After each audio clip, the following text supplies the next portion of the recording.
Oh, no. I said, let's do it. All right, we in there now. Welcome, welcome. 4th-9 victory, everybody. We live now. Let's do it. Sorry about the delay. Being in our area, dealing with storms and stuff, technology, internet and stuff was messing up, but we're here. Shout out to Yeah, Half Breed, man. Great supporter, man. He support everybody, man. Appreciate the love, Half Breed. Shout definitely. out to you, Uncle Boom. Shout out to you, my guy. Definitely. Seems like Uncle Boom been missing in action the last couple of calls. I don't think I've seen him. It's always good to have you.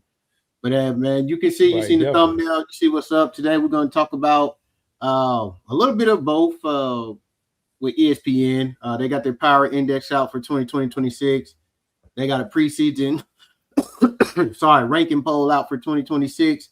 That's a little different than their power index rankings. We got it there on the school.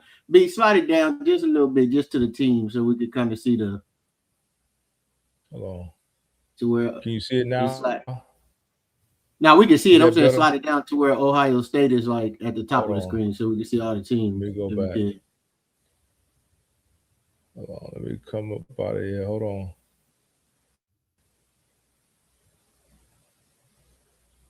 No, excuse me.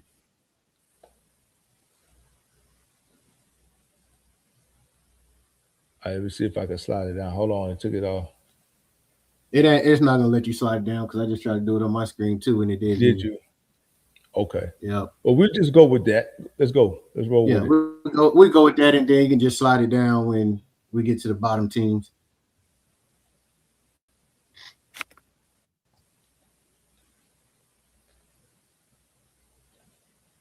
All right, here we go. Man, so what stands out to you? Just looking. Well, first off, we can start with the power index and go from there. What stands out to you? I mean, of course, USC the it's not down enough to where we can see where USC is, but and the power. But wait, it's on there. I see it. It's got USC on there, and it stop look like it stop around Old Mission. Michigan is the Oh yeah, last there one, we but go. There we go. yeah, Yeah, we there. As you can see, they got us 13th. You think that's a good fit for us, or you thinking I think we that's a should be sweet higher? spot. I think that's a sweet spot considering what we got coming back on, especially on the offensive side of the ball and defensive core. On the defensive side of the ball, we still got a lot to prove. Right, there was a lot that was left to desire at the end of last season, especially the way we closed out in the bowl game. But we got new defensive coordinator in. We got more depth, so I think that's around the right spot for us. You We breaking because up. the defense still had to prove itself. I'm You gonna have breaking to up on repeat my that. end. You're gonna have to repeat that. Yeah, you I have said broke up and froze. the defense still has to prove itself, right? The defense still Mm-hmm. has to prove itself. So I think that's a good place for us to be at right around that 13th spot. We still got a lot. It was still a lot left to desire at the end of last season, especially defensively. And what did we see? We saw the same old thing. We saw the defense giving at the end of the game. Shout out to Trojan Panther. Shout out to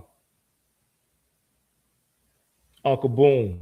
Are you there, Chris? Can you hear me? Yep, yep. Shout out to Wayne Mahalan, uh, Mitch. That's Appreciate you, Mitch, man. right? Yeah, that's Mitch.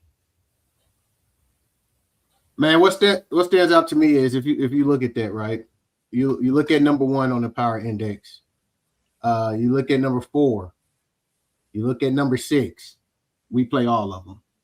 So being in Mm, 13 don't bother me because if we handle business, we definitely gonna be in the playoffs, right? right, Uh, right, that's what stands out to me. That I think even if we was ranked 20th, even if we was ranked 25 with the schedule we got and the team that's on our schedule, I mean we got three in the top six, right? That's right, that's that's a gold mine for us. You know what I mean? Um, right, you go down after Michigan, two spots after Michigan is Penn State on our schedule. You go down a right. little more, Washington's in the top 25 of that on our schedule. And so if we just handle our business, and do what we supposed to do, and everything else gonna take care of itself. So I'm definitely okay with being with 13 because to me, B, this is the thing. As fans, we believe, right? Because we study these players.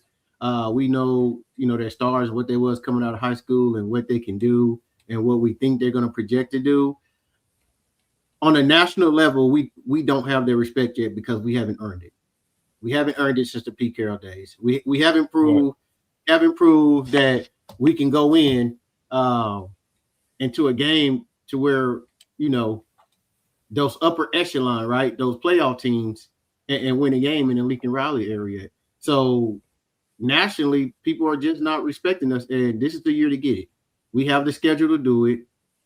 Show up, beat those, you know what I'm saying? Beat a couple of those. You ain't got to go undefeated against those top three, top six teams in there, but at least get a couple. You get two of those, you in the Mhm. handle business against everybody else. You're in the playoffs, and Right. we're gonna get their respect.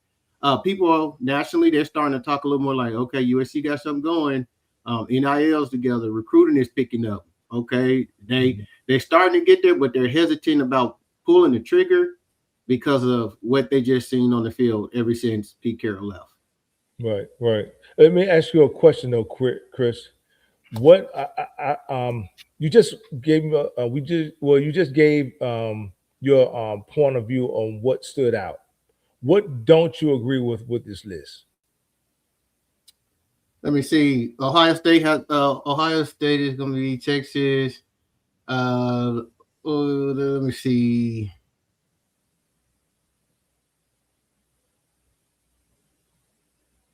I'm iffy now on Texas Tech with the Sorsby Okay. situation. Um, they lost a lot on defense, right? Offensively, it wasn't like they were just a powerhouse last year, right? That was a defensive Mhm. team. You seen what happened when they got against Oregon. Defense played pretty well, but the offense just once they got outside the Big 12, they had troubles, right?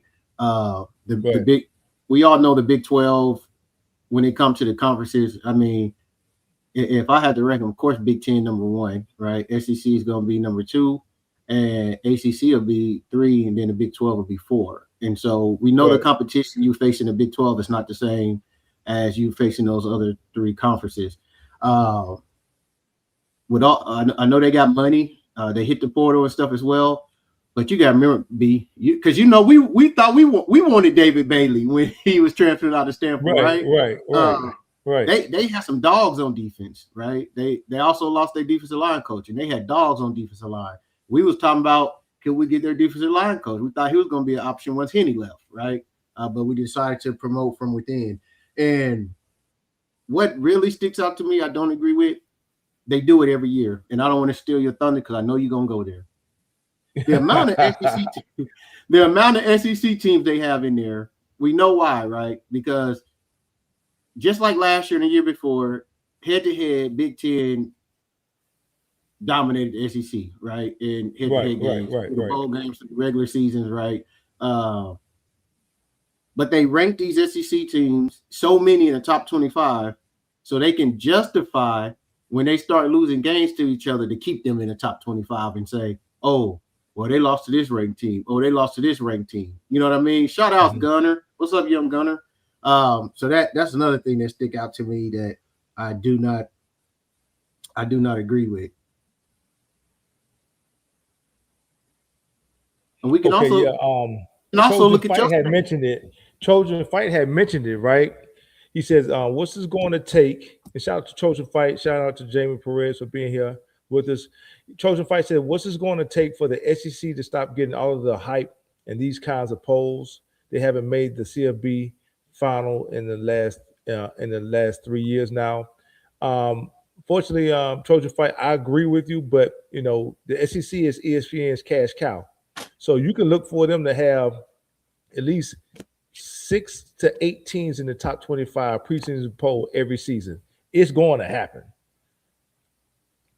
Even though the Big Ten has dominated college football the last past 3 seasons, we would have to pretty much, the Big Ten will have to pretty much win the next, 8 or 9 straight in order for ESPN to kind of like, sort of like take them out of contention when it comes to putting them in the top 25 like that. It's just not going to happen with them.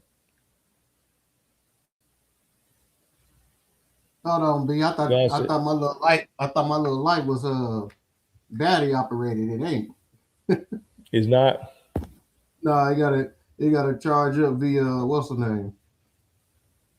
Let me ask you a question. Well, I tell you, one team that I'm kind of like on the fence with. They really hadn't showed me anything. I don't know. I don't know why they up that high.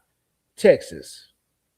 And I think Sark is a pretty good coach. Don't get me wrong, but Texas hadn't been impressive at all. And I know we those polls are based on what they got coming back, but the quarterback is not impressive to me. The offensive line is not impressive. Alabama either. They're breaking in a new quarterback, but again, we I was talking about gonna the I was gonna SEC. say that.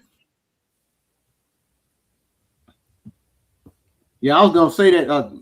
Appreciate you, Guns. Guns, kudo and what I said. Uh, our boy Josh Gates calling me. He must not know we on the live. Uh, I was gonna say that about your state, Alabama, right? You know, the quarterback Yeah, left. We seen last year they haven't fixed their offensive line issues. They couldn't run the ball last year, right? at all. Which was crazy at all, which was a Alabama staple. So definitely that. But to his question, what it's going to take for the SEC to stop getting this favorite and all that? Big Ten going to have to get some other conference going to have to get the contract with ESPN. Long as ESPN own the SEC network and have the rights and they embed together, I don't care if the SEC don't make the playoffs for the next 10 years. They still going to do it. They still going to do it. I agree with you. Great point. Gun said the top 15 at the end of the day is tighter than old days. To your point, Big Jinx, about the question with Texas and Bama.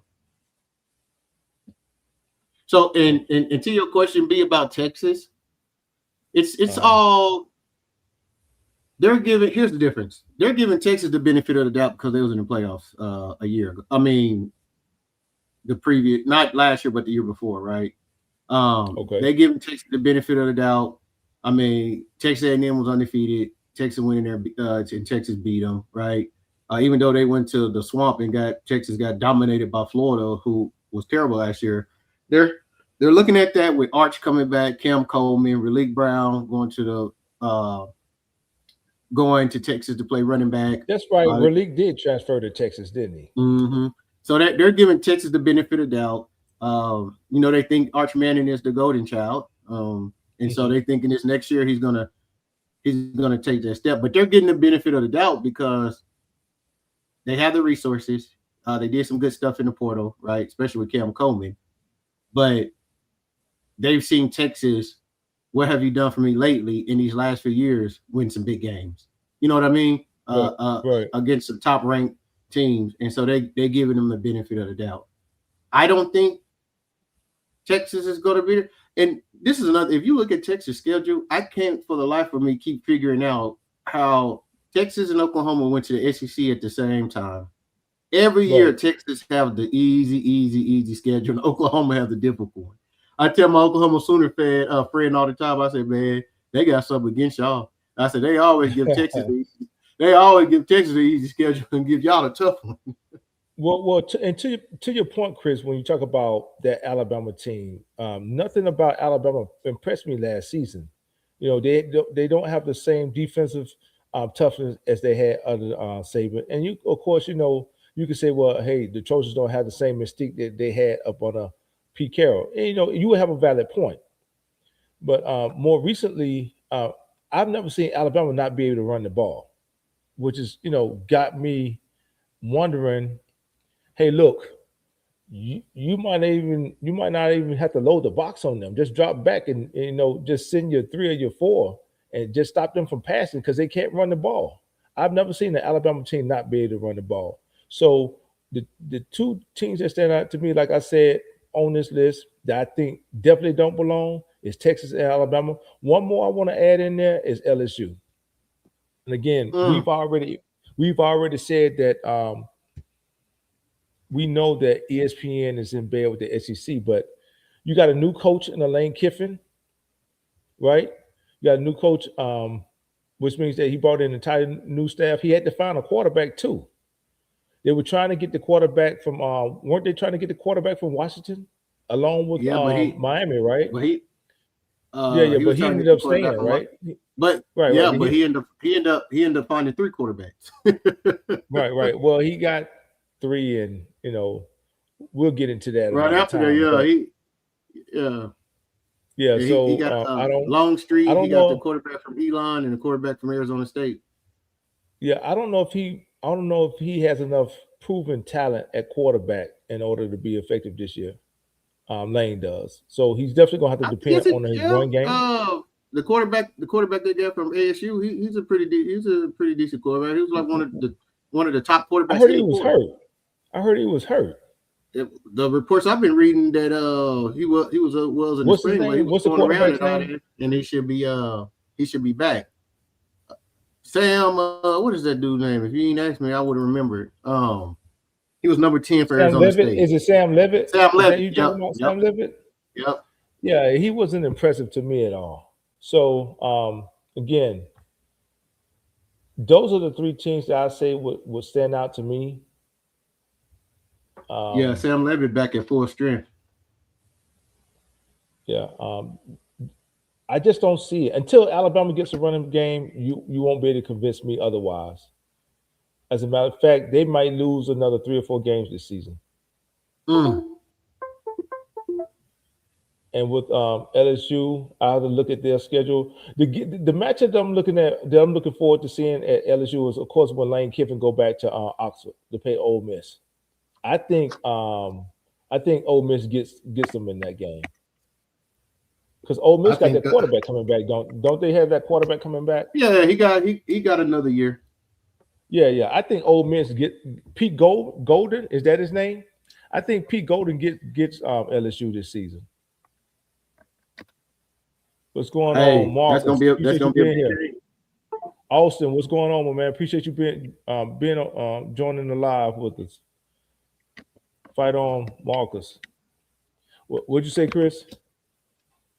I said that's gonna be a big game, and if he pull that off, Listen. That's he gonna be a may, you huge know, game. That's gonna be a huge game. Huge. the Ole Miss fans gonna want that bad. Trojan Pounder says LSU, A&M have no business in the top 30. I agree with you, Trojan Pounder. I agree with you 100%. Especially LSU. Now A&M got a justified reason though, right? They only had lost one game last year, and Mm-hmm. you know, and they got Marcel Reed coming back. They got a lot of weapons I and like stuff coming Reed. back. So I can see how they put Texas A&M up there. They Mm-hmm. have an argument. Yeah. They have an argument. And so looking at that's the API at 13. But if you look at ESPN, just their like preseason ranking, Uh huh.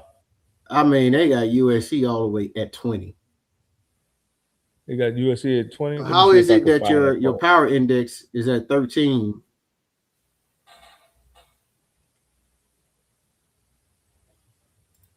It's Hey, Chris, we lost Chris. Hopefully, he'll be able to come back on. He have, like we said in the beginning, we've been having some technical difficulties, but it doesn't shock me at all that they have USA at number 20. But my question would be to this, and of course, when we drop the link, we're going to ask some people to come up, join the live. My question would be to this: is it justified for USC to be at number 20, considering that we haven't really been able to make any leeway of getting to the playoffs? We'll start off hot, and I have to admit, sometimes they show us some love by putting us in these polls, but for some reason, we've been having trouble getting to the playoffs, and we really haven't made any noise since when the Rose Bowl up under Clay Helton and the Pac-12 championship the year after that. Um, so two things can be right. Us not being able to get into the playoffs is justified for them leaving us or being disrespectful of us feeling like we're being disrespected in the polls. And the SEC being ESPN being biased for the SEC and always putting their teams up in the polls. I agree with that. Two things can be right, but at some point, we got to we got to clear that hurdle. At some point, we got to get into the playoffs. Once we start being a consistent staple in the playoffs, I could say, well, hey, look, they're being very disrespectful. But up until now, since what 2017, we pretty much been living off of the helmet, off of the badge, the USC badge. That's just Man, my so to me, opinion. this is the season, man. Get your Yeah, respect. Job's get not your done. respect Like you back. always say, everything Right, in front of us, we have the perfect opportunity and perfect chance to do it this year. Everything is lined up in front of. Take care of business, man. right. Take care. Austin, that's Let me what see. Austin made a good point as well. He had got on a little later, but I seen it. We had kind of talked about that earlier. Austin, I had brought that up to we can't complain about being 13 because we haven't shown it on the field and we don't have that national respect. But this is the year to get it.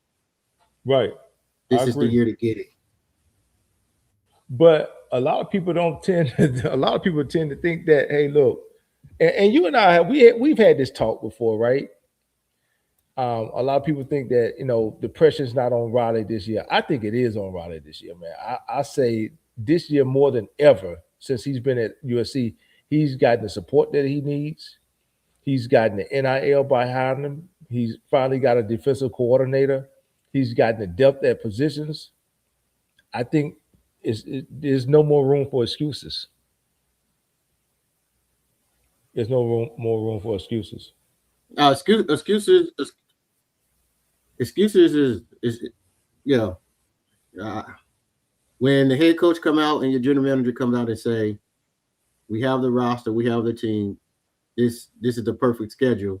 I mean, then you can't make excuses, Right. right? I mean, I know some people just coach talk. Oh, they're supposed to say that. GM talk. They're supposed to. No, I feel like they truly believe it and they said it. So we got to hold them accountable to it. And I actually think the Caleb senior year, we all know what that was. That was Uh-huh. we that Grinch defense, right? The next year, I don't believe we have the fall off we had if Jaden Miles was started the entire year. But here's the thing though, Chris. The Trojans were in prime position to win a major bowl game, the Cotton Bowl. Remember that was Caleb's first season with You USC. go Lincoln Riley's first that season, won a Grinch Heisman, defense, and the defense couldn't help him out. right? You know, So you that's what I'm saw you saying. That saw a hopeless, yeah, yeah, you saw a helpless Caleb sitting on the sideline, waiting, looking at Tulane march right down the field to win the game. as he did all game, we all did. We all Right, watched him march right down the field. right, And so march then right down the field to win the game. Right, that next year was just a repeat, right? Because that first year the defense played just as bad as they did the first year. The only difference between the first year mm, was the first year we were able to get turnovers. The next year we weren't able to get turnovers. That first year with right, Grinch was turnover or they scored a touchdown. It was turnover or they right. scored a touchdown and we outscored them. The second year we weren't getting them turnovers, so they were just going up and down the field. You got to remember, Mark Copeland said it best, and I always be laughing about it. He said, they had this thing on their show. They used to do like 5 things USC, and one of the things that they would always say is expectation met. And they asked him what was the expectation. He said any Alex Grinch led defense can make any no name quarterback look like a Heisman contender. It met my expectation. Hey, and that was after the Cal game. But it's funny now that that quarterback he was talking about, who knew 2 years later would be a Heisman. But he was also talking about when we played the pig farmer, right? Against Utah, Right, who put on a career right, day. That year you talking about, every team we played, somebody on that team had a career day every week. right, right. Either the quarterback or the running back. It's like, God, Lee, why is it every week that somebody's having a career day when they play us? I think it was more so the bend don't break, but don't break defense that he and towards the end of Lynn's tenure at USC, we started to see the same thing, bend but don't break. So you're giving up, 25, 30-yard Well, runs. You're so giving up, here here's the difference between the two. Alex Grinch's defense wasn't bend but don't break. Alex Grinch's defense was he liked to play. He liked to build a defense like the 2006 Colts, right? When you're gonna be in the league, so he wanted Mhm, smaller guys on the defensive line for pass rushing. mhm. But the problem is we could never get big leads because we couldn't stop the run, Right. right? So it wasn't bend but don't break. He was more of using speed at the defensive line and pass rush and stunts and things like that. That's the way he played defense and what he wanted to do. Uh, because when he came from Washington State, he didn't have those big bodies and all that. That's how he recruited with Mike Leach in that air raid when he was there at Washington State. Because it's like, okay, we're gonna put up points and we're gonna force the other team to throw because we're putting up points, and we're gonna have our guys, smaller and faster on the defensive line. That way they can rush the passer, be in shape, don't get tired. Now Deion Lynn's defense and his scheme, that's exactly he wanted bigger guys on the inside to be able to stop the run and keep all the pass and everything in front of you. But the problem is we couldn't stop the run. That Right. our interior guys were just getting pushed back and all that. So regardless of the philosophy, if you can't stop the run in football, you're in trouble. I don't care what That's team true. you are. That's true. That's true. But even if you go to Caleb's last season, the offense and Roddy always put the team in position to win those games. The only game Yeah. I would say that we were probably out of was the game in South Bend. That's the game that Oh yeah. Caleb had a terrible game. That's the only one I would say that we were truly out of. So the But reason any he, other but time, any again, other game, yeah, and any other the reason game, that game we he right had a there in it. terrible game is because Notre Dame was able to get pressure and stop the run with just 4 and drop everybody back. I don't care how good of a quarterback you is. When a team can get pressure, stop the run with 4 and get pressure with just 4, and they can drop Mhm. everybody back, man, them windows get real tight, and a lot Right. of people gonna struggle. But I mean, if we're real about it, it wasn't just that year. Lynn's first year, when we had Moss at quarterback and all that, there were a lot Mhm. of games we lost with the defense on the field last. Let's just be honest. It happened, right? Yeah. Yeah, It that's true. yeah, yeah. I mean, even in that bowl game against Texas A&M, we go down and score. They came right back and went down and scored. Thank God we had the ball last that game. But if you go back to Yeah, that we just year, had the ball last. yeah, if you go back to that year, I mean, and I think USC fans was blind to Lynn's first year for the simple fact that the defense showed improvement and was better than it was with Grinch. You know what I mean? But it still wasn't up to par. Like, I Did it mean, yield different results though? That's the only thing that matters. It could be better than Grinch's was. Instead of giving up 300 yards on the ground, we give up 200 yards. If you want to call that better, I look at results. Did you stop somebody? Period. Because if well, you stop they somebody, and they hold on. If our look. offense scores more than their defense, then we win the game. Period. That's the way it works in sports. If you score more than they score, then you win, which means that your defense at some point stops somebody. Go back and look at the Illinois game when when we were live and Illinois got the ball back last, and we we knew they were going to run the ball, but we couldn't do anything to stop it. At some point, you got to man up on the outside and say, "Hey, look, you're going to be on your own. If they beat us, they're going to beat us big down the field. But we putting everything we got in the gaps, and we're gonna put some pressure on this quarterback." And we didn't do that. We sat back with our linebackers, was waiting to react, and they would pick up 5, 6 yards a pop, 7 or 8 yards a pop. And then next thing you know, they're in field goal position, and they kick a field goal with no time left on the clock. So and what was hurts. it really a better defense? It really wasn't. It really wasn't a better So defense. that's Lynn's second year. So Lynn's first Right. year was the Miller Moss year, and that defense was showed promise and showed better than what we had with Grinch. It still wasn't the type of defense we needed to be a college playoff team because that year we Mhm. lost. We lost to Minnesota with defense on the field, right? Uh, we Mhm. lost to we lost to Michigan, right? Running the ball with them on the field last. We lost to Maryland like that, right? With defense on the so it's We But lost with the defense on the grid field, but you know how I felt about that whole quarterback situation that year. You yeah, know this yourself but personally. so this is what I'm saying. Regardless if what happened prior to that, right?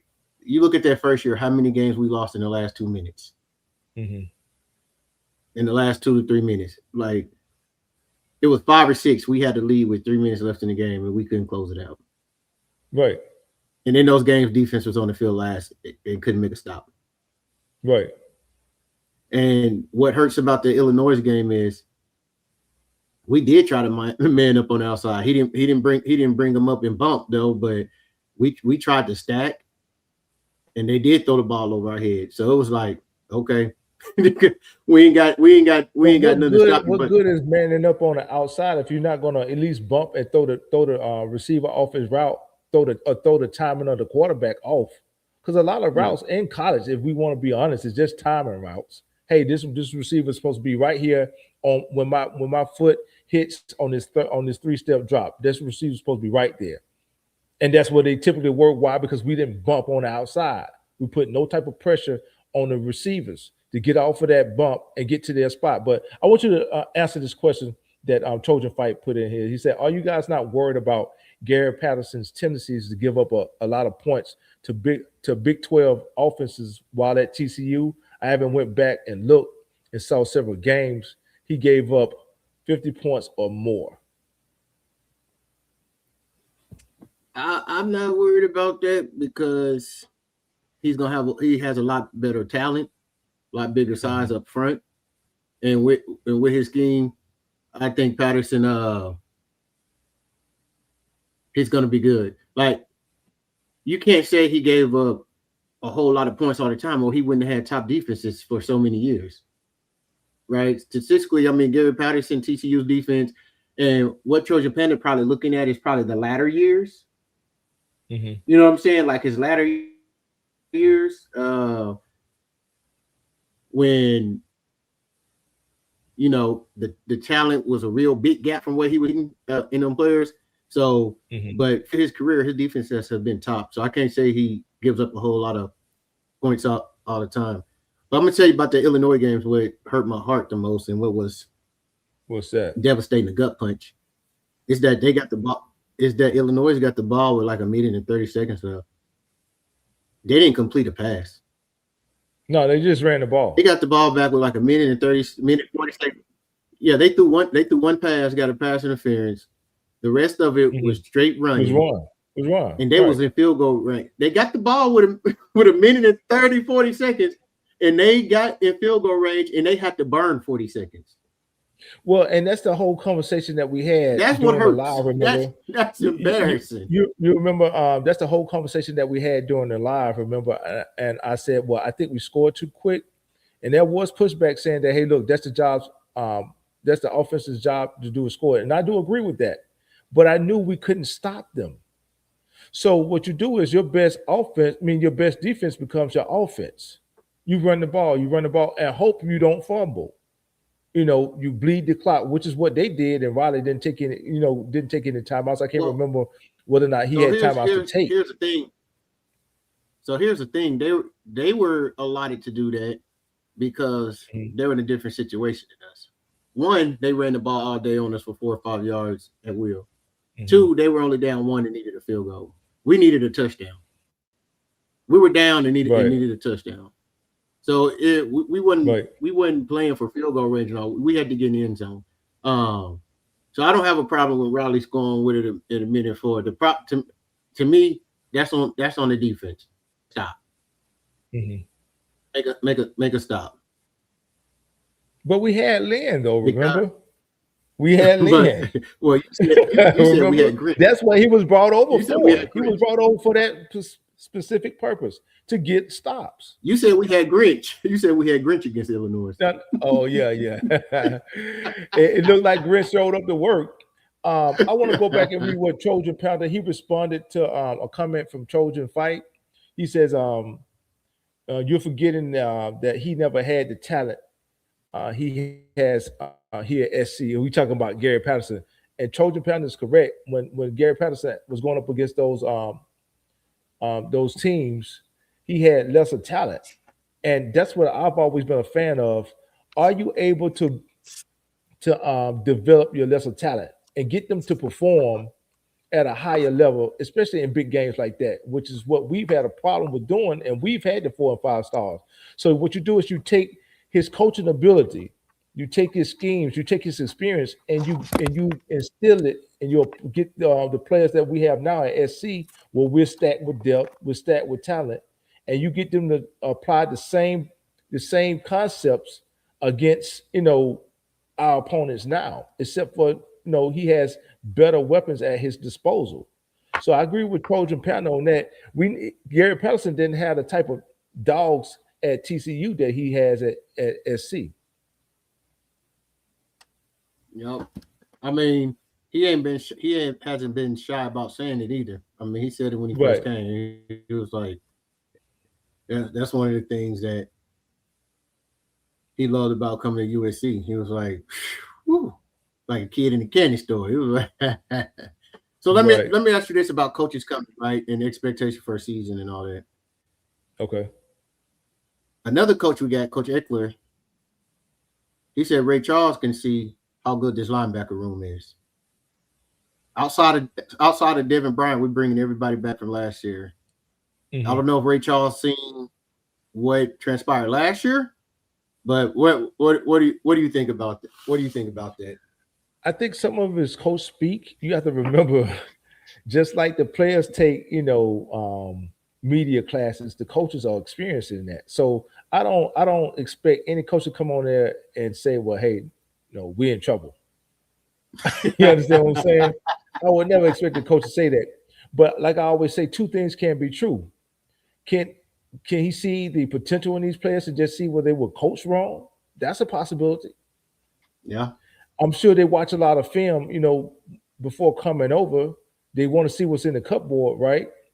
So he look at Alex Gritch. He look at what's his name? What's my man name? Desmond. What's Desmond's last name? Stevens. You look at a Desmond Stevens. You look at a Talanoa Ely. You can look at the linebacker that's coming over from Washington. Devin Bryant. You see the potential in him. Yeah. You see the potential in him, and you just got to clean up a few things, right? But I don't expect for any coach to come on there and say, hey, look, my players are trash. Unless we get something out the portal, we're in trouble. Hey, man. I don't expect any coach to come on there and say that. Hey, look, we like, this is the perfect time, man. I'm laughing. Marcus, what's going on? I'm laughing at Austin. This perfect time. Put that link in there so Austin can call in. Austin said, I have lazy. Hit the link, Austin. It's a perfect time. No, that's not it. Hold on, Austin. Hold on. Let me put the link in there for Austin. Hold on, Austin. Let me put the link in for you. Austin, too funny, man. he gonna he gonna get it too, but I prefer it that way, Chris. Right? I prefer it that way. I prefer that somebody comes on and is what you call unbiased. I prefer it that way. Yeah, Austin, I just put it in there. It might be a little behind. I just put the link in there. I invite people to come up and be transparent. We're not going to kick you off because of your opinion. Austin, my man, what's going on? Welcome to the show. Can you hear me? Yeah, we can hear you. Yes, Go sir. ahead. Yeah, I mean, you guys know I'm beyond making excuses for my alma mater. It's been a long time. I think you could say I shifted over to the non-excuse maker back in 2016 when I went to the Rose Bowl and I saw Penn State score touchdowns on 6 straight drives, even though we won the game. It was a horrible defensive performance. But, it was. I'm just frustrated with a lot of USC fans right now making excuses, man. This is the year they got to do it. We got to stop with the excuses. In fact, I got into it in comments with USCJ this morning because he said we were competitive against Oregon and Notre Dame. We were not. Don't get fooled by a relatively close score. Okay. Don't get fooled. Don't reduce it to 2 kick returns. That's too easy. Well, let me ask Austin. Let me ask you a question, though, Austin. And welcome, Uncle Boone. Welcome to the show. Hold on, though. Let me ask you a question, though. outside of those special teams blunder, was SC in pole position to win both of those games? No, not at They all. were not. Okay, No, go ahead. Notre Dame ran the air out of the ball. I'm not talking about Notre Dame. I'm talking about. I know. I'm talking about Well, I Oregon may answer. games. I may answer because the issue I brought up had to do with both games. Notre Dame's tailbacks got 8 yards to carry that day, so they could have scored whatever they need to score to win that game, easy. And Chris and I both said it last year. Notre Dame's offensive coordinator kept that game close. I don't know why they even threw the ball. They threw the ball 30 times in that game, which was ridiculous. Oregon, they threw it in the red zone a couple of times. Yeah, I was thanking their coordinator. I was like, man, they are doing us a favor by passing the ball, especially when Carr showed from the start he was not on that day. And USC, and I thought Lynn had terrible adjustments. When you see the quarterback's not on, you got to stack the line. He's not going to beat you. It wasn't his day. It was not his day. And you keep in 6, 7 in the box, and you already can't stop the run, and you got 6 or 7 in the box. That was crazy. But this is the year they got to take this real serious and get the job done. I've been saying the same thing too. Also, no excuses. No excuses. No excuses. No excuses whatsoever. None. I'm not here to be competitive. Like I said this morning, it was, we were competitive. Who cares? We're here to win championships. Competitive? That don't even make sense. Competitive is losing by 10 points. That's competitive. Shout out to Chicks Dig the Irish. Go by there and check out his channel. Appreciate you being on the live. Uncle Boom, my man. That's what I'm laughing at, man. Shout out to Chicks Dig. I agree with this guy. He talking about how Notre Dame ran the ball. Well, they did. They put up 300 yards on us that game? Yeah, 8 yards to carry from the tailback. Austin, I understand what you're talking about. Austin, I understand what you're talking about with the Oregon game. Because even on our recap and all that, me and B had a different perspective. B was like, if it was, we all agree that every area of special teams, like I said, the Oregon game, every area of special teams failed. Oh yeah, I would agree. And even that's not an excuse. Even that's not an excuse for Riley. How long have we been telling him to hire a special teams coach? No. He can't even use that. Go ahead. I'm not saying that's an excuse. I'm saying even with that, I'm saying we all know that every area of special teams play bad. Oh yeah, no question. But I'm with you. I'm with you, Austin, to the fact that I'm saying even when it was tied up, and they ran back return, even if they got the ball, I don't think we were going to stop them. No way, absolutely no way. Troubles getting off the field and stopping them all day. Exactly. We was having contested catches, right? Our wide receivers was having to make contested catches, tough catches. Their wide receivers was running wide open. For sure. You know how many times they just ran the wide receiver screen out there and got 7 yards and it made no. My thing is, I don't think in the Riley era yet we have had a defense that's been good enough to get us to the playoffs. And I'm hoping that GP can turn this defense around. I believe in GP and his scheme and his knowledge and being able to coach everybody up. But this is the year. We got to see it. You got to see it, man. It's a lot of talk. What's going on, Mr. Boone? All right, how are you guys? I'm gonna put you on mute real quick. We're gonna go to Uncle Boone real quick. Hold on a second, Uncle Boone, welcome to the show. What's good, fellas? What's good? Yeah, can you hear us? Uncle Boone, you got a different name. I think I seen you on the background noise. Turn down your background. Uncle yeah, Boone. I was on the Light the Torch podcast yesterday. My government popped up rather than my alias. I know my government popped up rather than my alias. That sound like because I was like, man, that sounds like Uncle Boone, but I ain't sure because it was a different name. I was like, man, that dude sounds like Uncle Boone. Yeah, when Blackie Chan said my name, I was like, man. But I agree with Austin at the end of the day. I agree with Austin because the standard at USC is different than everywhere else. You know what I mean? These close games or just saying that we're competitive, that's cool. That's cool if you're at Oregon. That's cool if you're at UCLA or if you're at Washington. But at USC, the standard's the standard. Even though USC hasn't been the standard since Pete Carroll has left, there's still a standard for USC football, and USC football hasn't been up to that standard in the past 16 years. At the end of the day, we can all agree on that. You know what I mean? True. So I do agree with Austin when it comes to that. There's a standard when it comes to USC football. So let me ask you a question real quick, Uncle Boom, and then we'll go to walk the clock. Are the polls justified? Are the polls justified by keeping USC at a lower ranking? Yes, of course. Okay. It would be different if Lincoln Riley in the Trojans didn't have 11-3 season the first year, and they got gradually better every year after that. But it hasn't been that way. We had one really good year, we had two bad years, and then we had basically last year was, it was a good year, but it was good. That was it. And we lost to TCU, and we lost to Illinois, games that they Right. shouldn't have lost. You know what I mean? So being good enough is just not going to cut it, as we all know. Right. And I think what we all saying is, I mean, we were competitive in all those games. Like, we didn't get blown out, but I think what you guys are saying is that now it's time to win those games. That you It's don't want definitely to be time to win competitive those anymore. games. We want to win those games. We want to win.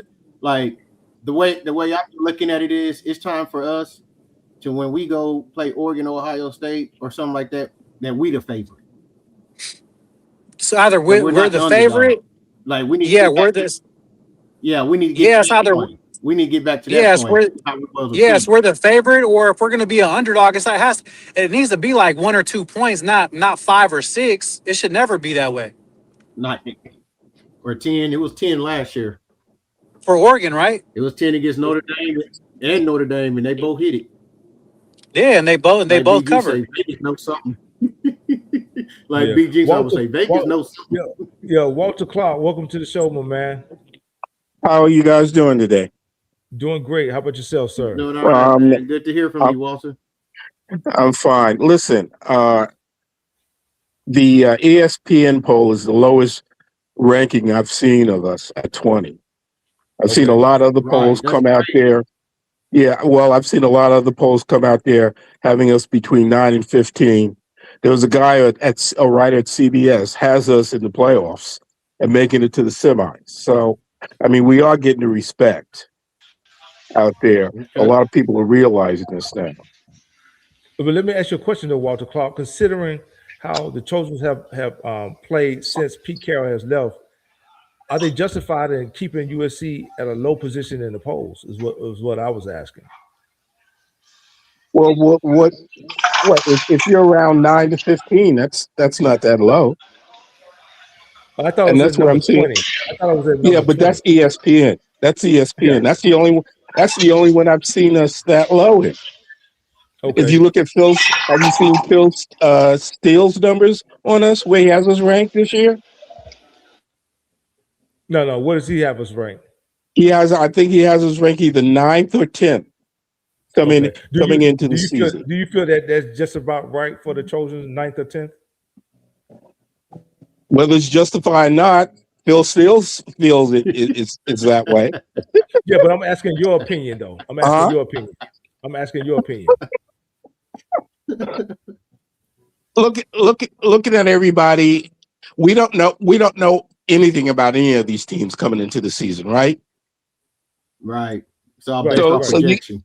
So you can throw out any number you want and be right or wrong. Remember last year, everybody was hot to trot about Penn State. And look what happened to them. Okay? I agree. So, I mean, whatever number they throw you at, I'm happy with. Okay. That's what I said too, Walter. Like, with our schedule, it don't matter if we're 20. It don't matter if we're 25. We got 3 top 6 projected, 3 top 6 teams. We take care of business, we'll be there. Exactly. And plus two of those 3 games are at home. Right. You know? Well, let me ask you a question, Walter. The only thing let me ask you a question, Walter. Hold on. Let me ask you a question, Walter. Hold on. The only thing the ranking is going.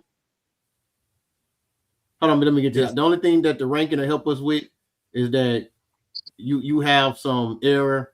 Like you lose a game, you won't drop all the way out. You know what I'm saying? Exactly. Last year every time we lost, it took us out the top 25. So exactly. But being at 13, I feel like we're in a good spot because with the schedule we got, we should be fine.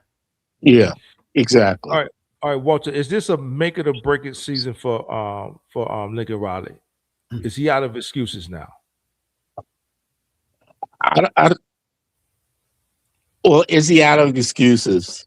There are no excuses this season at all. I mean, he has what he wants. Remember, everybody, is happy that we got Chad Bowden. Why is Chad Bowden here? It's because of Lincoln Riley. He wanted the GM. He wanted the GM after the end of the 2022 season. Because remember, he was talking about it then. The guy he wanted at that time was Courtney Morgan at Alabama. Because Courtney's from the West Coast, but Courtney didn't want to leave Alabama. Okay, so I mean, the way the team is set up and the operation is set up. This is exactly what Lincoln Riley wanted. Okay, that's one of the reasons why he left Oklahoma, because he wanted something. He's very insightful when it comes to things, which people I don't think give him credit for. And he saw how football was going. Coaches can't do everything anymore. This is just too big of a business. You can't recruit, you can't coach, all that. You need other people in there working with you. Look at Alabama's all operations under Saban. He have about 20, 30 coaches working for him. At analysts and things like that. And they were head coaches. They were head coaches too. Yeah, exactly. And things like that. So, this is what he wanted. And he'll tell you himself he has no excuses. This is the team and the situation he wanted. I agree. So to that, right? Last year, January, we got the GM. The year before that, we got the new athletic director. Last year, we finally started getting recruits. Why do you think it took USC so long? I don't know what he was promised leaving Oklahoma other than the big contract, but even the Bloom facility is not opening up to this year. So he's just now getting everything that it really takes to be upper echelon, in this NIL era, right? So we're NIL just got together last year, got the GM last year. Year before that, had got the athletic director to come in and get everything going. Got the facility this year, right? So what do you think took so long for USC to move in this direction and get this man stuff to be successful? Very simply, USC is cautious about everything. Okay. Remember, we weren't doing since the sanctions. Believe me, they do not want to ruffle feathers with the NCAA. Okay, you got to remember that we weren't doing the pay for play with the NIL. We were actually talking about real NIL, where you go out and get yourself a deal with a company, like Arna just got with Kia. Okay, that's what we were doing. But when that court case in Virginia, with Tennessee and Virginia said, yeah, you can pay kids to come to your school. That's when we started getting, doing the pay for play. Because remember, Nico opened the door. Nico and Tennessee, which kind of confuses me, Walter Clark, which kind of confuses me because the SEC has no problem with suing the NCAA, and they back right off of them. I don't know why SC is. And I understand we got hit with the sanctions. I get that. But even with then, all they had to do was threaten to sue, just like the SEC does. Tennessee got caught red-handed. They were like, hey, look, you mess with us, we're going to sue. And they backed off. Yeah, but it's a different time period. Yeah, exactly. It's a different time period. Exactly. Now we're more litigious when it comes to anything. You know, anytime something doesn't go right for a person, I'll sue you. Okay, if it's legal. You know, back then under, you know, Pat Hayden and all them, believe me, if we had Mike Garrett still as AD, he would be ruffling feathers left and right. Oh yeah, most definitely. Mike Garrett Because didn't play. Mike didn't play. Mike didn't care. You know. Austin, do you agree with Walter Clark? Is it more so the fact that, you know, USC has just been moving cautiously since the sanctions and don't want to ruffle any feathers? Can you guys hear me? Yeah, we can hear you. Yeah. They've been super cautious. You know, USC's been involved in some nasty litigation, some nasty situations with the NCAA. So they've been very cautious. I'm sure you guys are aware of the doctor lawsuit from a few years ago, which was a nasty situation akin to Penn State, right? Similar type situation going on for 30 plus years when I was a student at USC. That's when it started. So they've been in some nasty PR situations, so they're very cautious. Now, Mike Garrett, I don't share Walter Clark's opinion on Mike Garrett, that he ruffles feathers, because Mike didn't do anything at all either during the sanctions. He got out of there. He wasn't doing anything but making comments to newspapers. He wasn't doing anything active to get those sanctions reduced. So you're giving him way too much credit there, Walter. Okay. Uncle Boone, what you think, buddy? Yeah, I agree with Walter. I mean, but I agree with on that aspect. But I also, you know, look at it from the coaching perspective, and Lincoln Riley just focused on the portal heavily the first 2 years and it backfired. So, the focus wasn't really on California recruiting. He wasn't really focused on the high school recruiting like that. Regardless, if you want to say we were losing recruits from money purposes or whatever the case may be, it's just the facts are the facts. We weren't recruiting at a high level until certain things started to change, and you know, defense was bad, and so it just there's a whole bunch of things that come together to make up why everything has played out the way it has all the way up until now. Well, I'll give my conjecture on it real quick, and then, you know, Chris could go. I think USC dragged their feet on it because Lincoln Riley was successful his first season. I think they had a lot to do with it. So if you're winning without it, but it kind of was, you know, fool's gold. If you were winning without it, why do you need all of these resources? You came over and you started winning. Well, you know, we just jumped out on teams and we were in the Pac-12. It's totally different. When we were in the Pac-12, we had the best player in college football. We had a couple of decent running backs, and the defense was very fortuitous when it came to, you know, taking advantage of getting turnovers. I think we had a turnover margin. I think it was like leading the country by 22 turnovers or something like that. We were taking the ball away. Just so happened that, you know, teams adapted the second season and we didn't. So, you know, we more so focused on the portal because Lincoln Riley had to do what? Build up that roster. You know, healthy up the cupboard dry. It was bare, if we want to be honest. Lincoln Riley had to totally restructure that roster.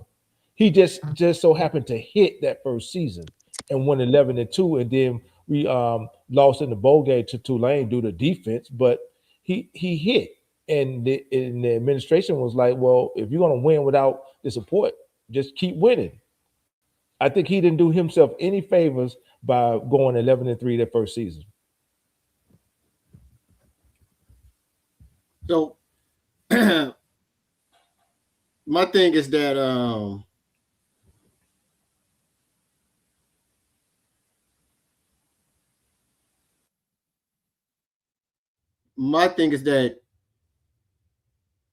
I don't think they said you can do it without less, right?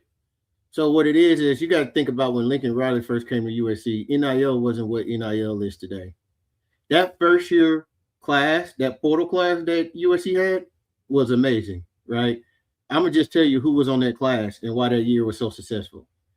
We got Caleb Williams, Mario Williams, wide receiver from Oklahoma, number 4, Jordan Addison, Brendan Rice, Terrell Bynum, Travis Dye, Austin Jones at running back, Bobby Haskins and Michael Tarkin at offensive line. On defense, Shane Lee from Alabama, Eric Gentry, from Arizona State. Romello Height from Auburn. We got Solomon Byrd from Wyoming. Mekhi Blackman from Colorado. Latrell McCutcheon from Oklahoma. Bryson Shaw from Ohio State. Earl Barquette, Florida Atlantic. I don't even remember him. Tyrone Tellini from Kansas. And that's it. So, but most of those names that I called played on Sunday. Played on Sunday. Got drafted or at least went free agent by the end. You see what I'm saying? That class was spectacular. And what happened is the next year, NIL really started booming, and we didn't have it together. And the portal class we brought in was nothing like that first class. And now we was left with what we had and the freshmen coming in from recruiting. If NIL would have been together and we had our NIL together and we weren't losing those recruits that second year, Riley would have pulled a portal class like that. But you got to remember that first year NIL wasn't like it was that second year, to where you can just pay. It really went to pay for play. You know what I'm saying? And that was the biggest difference. We didn't have it together. I mean, we would have 5 stars coming in. You remember the quarterback from Washington State came in, left, went to Miami, signed with Miami, that big check the next day. You know what I'm saying? So that was the biggest difference to me, is that the NIL wasn't together. And until last year, until they got the NIL together, we didn't start seeing our roster get stacked like it is now. It's stacked with young talent, but it's stacked. Austin, you agree? Yeah, it's gotten better. You know, they had a big gap there. I guess the only thing that confuses me, because again, I want them to win, but you really only have one blue chip recruiting class, and folks really feel like they're a legitimate playoff contender when these other schools have got rosters with 4 of these types of classes or 5 of these types of classes. We got one blue chip class, and suddenly we're going to challenge the likes of Ohio State and schools like that. That's the big question mark for me this year. But see, even for this 27 class, I just feel like if we would have took more players, you know what I'm saying, that we probably would have been top 5 again. I think this year is just due to the number of recruits we took to why we're like 15 now. Mm-hmm. And I don't know. I think that might be a mistake, right? Going with a class that small. One thing USC's got, and again, it could be money as well, but you're going to lose. We took 30-some last year. We took right, 30. but you're going to have 15 or 20 going out at the end of the season, guaranteed. It always happens. That's just always happens. So why are you only taking 14? You're going to lose that right after the season, and maybe they're going to do it in the portal, but I don't know. Oregon's taking 25 to 30 every single season. You should over recruit. You're going to lose 15 or 20 as soon as this season is over. I'm going to hip you guys to something. I'm friends with a kid who's a blue chip recruit in that class right now, has already started school. His dad told me he's ready to transfer now. Kid at USC right now, blue chip recruit. He's ready to leave now. He's ready to leave out right now before the season has even started. If there would have been a portal in April, he would have been gone. That's and that's nothing against the kid. That's the nature of this business right now. Right. He came in for the spring semester, went through spring camp. He's ready to go right now. Right? They're going to lose 15 or 20. That's just nothing against Riley. I'm not poking at Lincoln Riley in this case. So, I mean, you ain't gotta say no names or your source or anything. Yeah. But why is he ready to go? Is it he not gonna see the field right away? No, just different than what he thought. The coach is different than what he thought. You know, you don't connect with the coach like you did in recruiting. Nobody's done anything bad. It's just not what he thought it was going to be. And that's not specific to USC. That's every program in the country is dealing with that. Right. So and you might be getting offers elsewhere for more money. Right. And it could change. He could get happier, you know, before he can't get in the portal till December. So things could change. But that's just the nature of these kids right now. He felt like leaving during spring camp. He's like, I'm done with this. ready to go somewhere else. But that's the nature of the business. That's why I think you got to recruit big every year. You got to go out and get 25 to 30 every year because you're going to lose 15 minimum. So USC lost 21. They lost 21 last season. What did we take last year? We took 34, 33? 30, it ended up being 34. One guy didn't qualify. It was 34. Okay, so are you suggesting instead of taking 34, we take 25 each year? Yeah. Or you take your 34 last year. I just don't think you drop down to 14. That's crazy. Knowing you're going to lose 14 right off the bat. Guaranteed. The roster now has been bumped up to 105 scholarship players, right? Yep. You're right. Walter, my man, let's get you back in here. You agree with that? We shouldn't shortchange ourselves. Walter? 14 to 15 because of the 35 you took in the 26 class. I mean, they sit down and budget in terms of what scholarships they have and what scholarship offers they have. I'm quite sure that they figured out what their attrition is going to be coming up after the season. So you just can't keep, going out and getting 30 every year. I think I'm saying 14 is too low because you're going to lose 14 already. Yeah, but you got 14. You got you basically these two classes. You have two classes the past 2 years. Because I think you're missing what I'm saying. Well, I think you're missing what I'm saying. I'm saying you're going to lose 14 to 20 already, right? So I just think you're going to shortchange yourself. USC wasn't operating at 105 anyway. They were only going to 95. So we'll see how it plays out. But I just believe, like I just told you, I know a kid is already transferring, right? That just came in. And that's just the nature of the business. I mean, I just think you got to be careful because you don't want to be in a position where you're pulling in 20 portal guys at the end of the season to fill gaps. That's all I'm saying. Okay. And Bull, definitely, you want to add on there? Well, I would say definitely with that because our philosophy at USC is to major in high school recruiting and minor in the portal. So I don't think they'll go get 20 guys in the portal. So I see what you said, Austin. Uncle Boone, you got anything you want to add to that? Yeah, I believe it looks like they're going to be, cherry picking their talent from the portal from here on out, especially with the big class from last year. I understand what Austin is saying. You're more than likely going to end up losing those 14 to 20 players going out next year anyways. So, I mean, but at the end of the day, there's a reason why they signed the big class, to going into that 27 season. And then they're, like Chris said, they're going to minor in the portal. So they'll end up cherry picking the talent that they need from the portal instead of signing a big portal class. And one thing that's going to help is if the NCAA go ahead and pass, that rule and all that Nick Saban and them are trying to, where they're going to limit your transfers. That needs to happen yesterday. What is that rule, Chris? What? Give me the details on that. What are they looking at? Basically, when Nick Saban went to Congress, as part of it, they're trying to get it to where they limit your transfer to where you only get one transfer. So people you can't be in college 4 years and be at 4 different universities. It just goes back to the way the transfer rule was before transfer portal even opened. It's basically trying to put the toothpaste back in the tube at this point. It's not necessarily a new rule at the end of the day. Well, so the old rule was you couldn't if you transferred, you had to sit out a year. That's what I'm saying. Yeah. Grad. Right?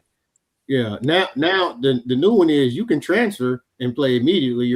That they're trying to get you still be able to transfer and play immediately. They're just going to limit. They're trying to limit how many times you can transfer. Well, they're limited in that anyway because now they're only giving you 5 years. Well, 5 years to play, so they're going to limit that. Well, anyway. 5 years to play ain't limiting your transfer. You can transfer 5 years. That's true. But I think if they coupled it with that, hey, look, you're going to have to sit out a year if you transfer. but you still got 5 years to play. I think that'll limit a lot of that jumping in the portal for money. Well, they don't want you to play past 24. Which I agree with. You shouldn't Yeah. see, you shouldn't see another situation where what was the kid down in Miami played 9 years, and he was 10. like what, Yeah, 19 that years. tight end. And you shouldn't be 26, 27 years old playing college football. Nope. No, it's time to move on. But let me bring up someone else to the stage. How do you pronounce your name? Rodolfo? Q? Yeah, it's me, Trojan Panda. Oh, what's going on, Trojan Panda? How you doing, my man? All right, how you doing, gentlemen? Doing great. Give us your opinion on that. Hey, hold on, Trojan Panda, real fast. Austin, what's been they're trying to get is called a one penalty free transfer. But Congress, I mean, it's up to Congress and all that, but it's been proposed, but they ain't approved it yet. But it's where you can get you would only get one transfer without having to sit out, like Uncle Boone was saying. So back in the day, they wouldn't even, let you transfer unless it was for coaching or you was a grad. But now what they're trying to get it to where you get one free transfer without having to sit out. Anything after that, you still can transfer, but you will have to sit out a year. That's what Got it. That makes sense. Got it. That's what they're trying to get out. That whole situation being is that like this guy that Austin's mentioning, this gentleman that wants to transfer already, he hasn't even played a single down. To me, that's just like a case of immaturity and money grabs. Well, we don't know the whole story, Trojan Panda. We don't know. Yeah, I know. But what I'm saying, I'm looking at it from the outside looking in. For example, I'm just giving my point of view. Okay. And the thing is that okay, if somebody's doing that, a lot of times they doing it as leverage also. They don't have much leverage right now because they can't lead to December anyway. Yeah, exactly. But they're just pointing it out there. I thought they found a loophole in that. Didn't one kid from a school withdraw? You gotta the loophole is he played a different sport. Is that what it was? That's what happened when he withdrew from school. It was a different sport. He was on he taking a track scholarship, but he gonna play football as well. Was it track? Okay, also there was a lacrosse player. He said, "What now?" I think you guys talking about the quarterback from UCLA. Everybody thought he was gonna go to. They went into the portal like in June. Everybody thought he was gonna go to Texas Tech. I don't even know where he went, but he actually went. He was a quarterback at UCLA, but he went into the track portal. I thought it was another. Because I heard there was a lacrosse player, I think, also. I mean, it's the same thing. You can go into the portal for a different sport, and still, Oh yeah, no doubt. You could do that. Carson Gordon entered the transfer portal by using an unusual NCAA loophole. This is the quarterback from UCLA. Because the transfer portal had already closed, Gordon entered the portal as a track and field athlete since the track portal was still open. No. This kid withdrew from school. This kid withdrew. You're talking about 2 years. You're talking about like 2 or 3 years ago. He withdrew from Wisconsin and went to Miami. Okay, that's what that was. Okay, yeah, that was like 2 or 3 years ago. You talking about the kid from Wisconsin?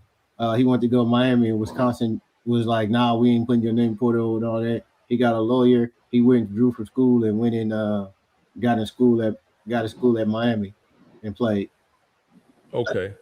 It was something like that. Bring up Chicks Dig the Irish there. I seen something pop up, but they said something about Riley, but from an outside perspective, Lincoln Riley is seen as a coach who doesn't care about defense. Most people think that if they produce at least a top 20 defense, there are no doubt a playoff contender. Austin, what you think about that? Yeah, if they can get a top 20 defense, I mean, but man, it's like climbing Mount Everest with Lincoln, because I'm hoping Gary Patterson does well, but everybody they bring in, it seems like they forget how to coach. and they give up gash plays the whole game. Did you hear what he said? He said he think Lincoln Riley doesn't appear to care about the defense. I don't think it's a fact that he doesn't care about the defense. I don't Well, I'll say this. I don't think there was a focus on defense. I mean, just the way they practice, right? People who, when practice was allowed to be viewed, there was not a lot of physicality in practice at one point. I don't know what it is now because there's not a lot of observers of practice. And I think that's one of the reasons why he didn't let people in practice. He didn't want any criticism. But no, he didn't have a defensive culture before. That is definitely true. So this is what I think. Like, I don't think coaches get with Lincoln Riley and forget how to play coach or whatnot. Alex Grinch shouldn't have never came anyway. No facts. That is the truth. The Oklahoma defense was bad, right? They were just outscoring everybody, and they were playing in the Big 12, which they could just outscore everybody, right? Deontay Lynn, let's be honest, we only had 1 year of evidence, and if you look at that UCLA team he had, they were stacked on their defensive line. Right, they had those players went to the NFL. That defensive line that he had, them brothers and Toya, them brothers, like. You're talking about Latu and Jay Toya. Yeah. And they were older. They were some dogs. So we right. So we only had 1 year evidence on Lynn. But I feel like when he got rid of Grinch and he made the statement, from here on out, I'm gonna think about defense first and all that. To me, that's when he showed me he really started understanding that in order to get to where I need to get a defense, I gotta have a defense. Because if you start looking at the portal and you start looking at the recruits and the recruiting and all that, look how heavily defensive it is.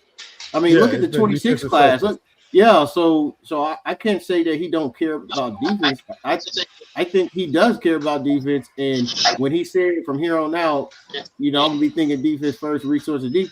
He's done that.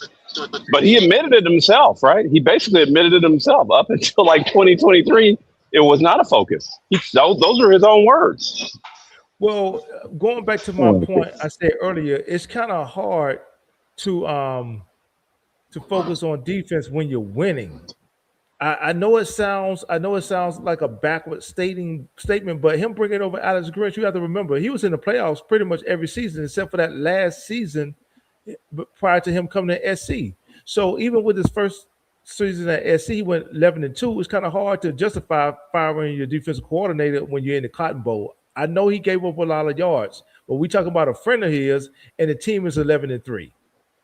But that defense was bad. That defense was bad all season. It was bad all season, but you still won though. Now it would be different if it was bad all season and you lost, and we went 7-6. Yeah, but we gave up some historic performances, man. A tight end catching 18 balls. I'm gonna give you another weird stat that season. Tulane, was that Tulane we played in the Cotton Bowl? It was Tulane, right? Yeah, Tulane. It was Tulane. They scored 50 points on 50 plays. Different season. I had never heard of a team. Right. But you get my point. We've given up historic days of tight ends twice. Right. Lynn gave up one too. But Tulane scored 50 points in only 50 plays. Yeah. I get what you're saying, Austin. It's just kind of hard to justify, firing your friend and you just went 11-3. But Walter Clark, let me get your opinion on that. No, I think Riley cares about defense. I mean, even after the 2022 season, he wanted to get bigger. The problem was what? We went out, we got Barnes, we got a couple other guys. Problem was that Grinch didn't play him. He didn't play him. He didn't play Gentry because he didn't know what to do with him. Yeah, it was a mistake to have Grinch here, but he was. Uncle Boone, does Lincoln Riley care about defense? He cares now. Exactly. Now he does. Exactly. That's what I'm saying. We know in the last three when he said it, he done everything since he said that after he let Grinch go. Yeah, when he chose Deontay Lynn, that was a sign about him basically saying like, hey, we definitely have to get better on defense because I can't do what I did in the Big 12 and bring it over here, especially with us going into the Big 10 now. So he has, noticed his inefficiencies on, defense, on emphasizing defense. So he cares now for sure. And if anybody And also, doesn't, anybody says he wanted otherwise. to, he wanted to bring in Gary Patterson 2 years ago before he hired Lynn. Mm-hmm. He did, and GP wanted to stay out to get into the Hall of Fame. Hall of Fame, yeah. So I mean, and I'm gonna say this to be question or a statement when it says you can't fire a guy you win 11-3 with. It's hard to look at defense when you're winning. Yeah. That's I disagree with that. There was a reason Texas went on and let their defensive coordinator go. But right? you're only winning. But you got to look at it. You're only winning because of your offense. You're not winning because of your because defense. your defense. So this is my point. This is my point. This is why it's not hard, because as a coach, what you need to do is every year look at your team and say, what do we need to do to get better? Yeah. And if you're giving up that many points, hold on, and the defense is Achilles heel, you that's justification. I don't care if you did go 11-3. My dad always said ever since we were little, kid, and I was in sports and all that, even all the way through college and all that, right? Good job, but what do we need to work on? What we need to get better? This is what we need to get better at, right? Not only that, he has a famous thing. Even my dad, my coach in Pop Warner, you know what I'm saying? Not in high school and college though, but in Pop Warner, he used to always say on Mondays after our games, we never accept nothing in the win that we wouldn't accept in the loss, right? And if your defense is playing terrible in a win week after week like that, you can't accept that. You have to look to fix that. You have to fix it. I agree with it, but again, you have to remember that first season he got rid of Grinch in the second season. That 1st season we led the nation in turnover ratio, and we were 11-3. It's kind of hard to fire a coach after he's led the nation in turnover ratio, turnover margin ratio. It's kind of hard to do that. So my comeback to that is that it's not when you look at it, and because what are the chances of you leading the nation in turnovers every year and you still giving up that many points? I agree with that. I agree with that one. You got to look at total defense. You just can't look at the turnovers. Look at how many yards you were giving up on the ground. Riley looked at when he evaluated his defensive staff and his friend Alex Grinch. Hey, well, look, we're going to carry this over to next season and we will improve. But nothing. You guys are correct. I'm not disputing what you're saying. Nothing showed different in a defensive coordinator at Oklahoma that you didn't see coming over. He should have probably never come over. But that first year, that was pretty much like lightning in the bottle. We had never seen anything like that before on that level. To be up plus 23 at turnovers, plus. But there's an element of randomness when it comes to turnovers, right? Exactly. Especially when you take into the account, USC wasn't a physical team. They weren't hitting to get those turnovers. We were soft. People were fumbling balls. You got to look at how it was done. USC was not hitting at all. Very soft team, and they're getting all those turnovers. So I never bought that.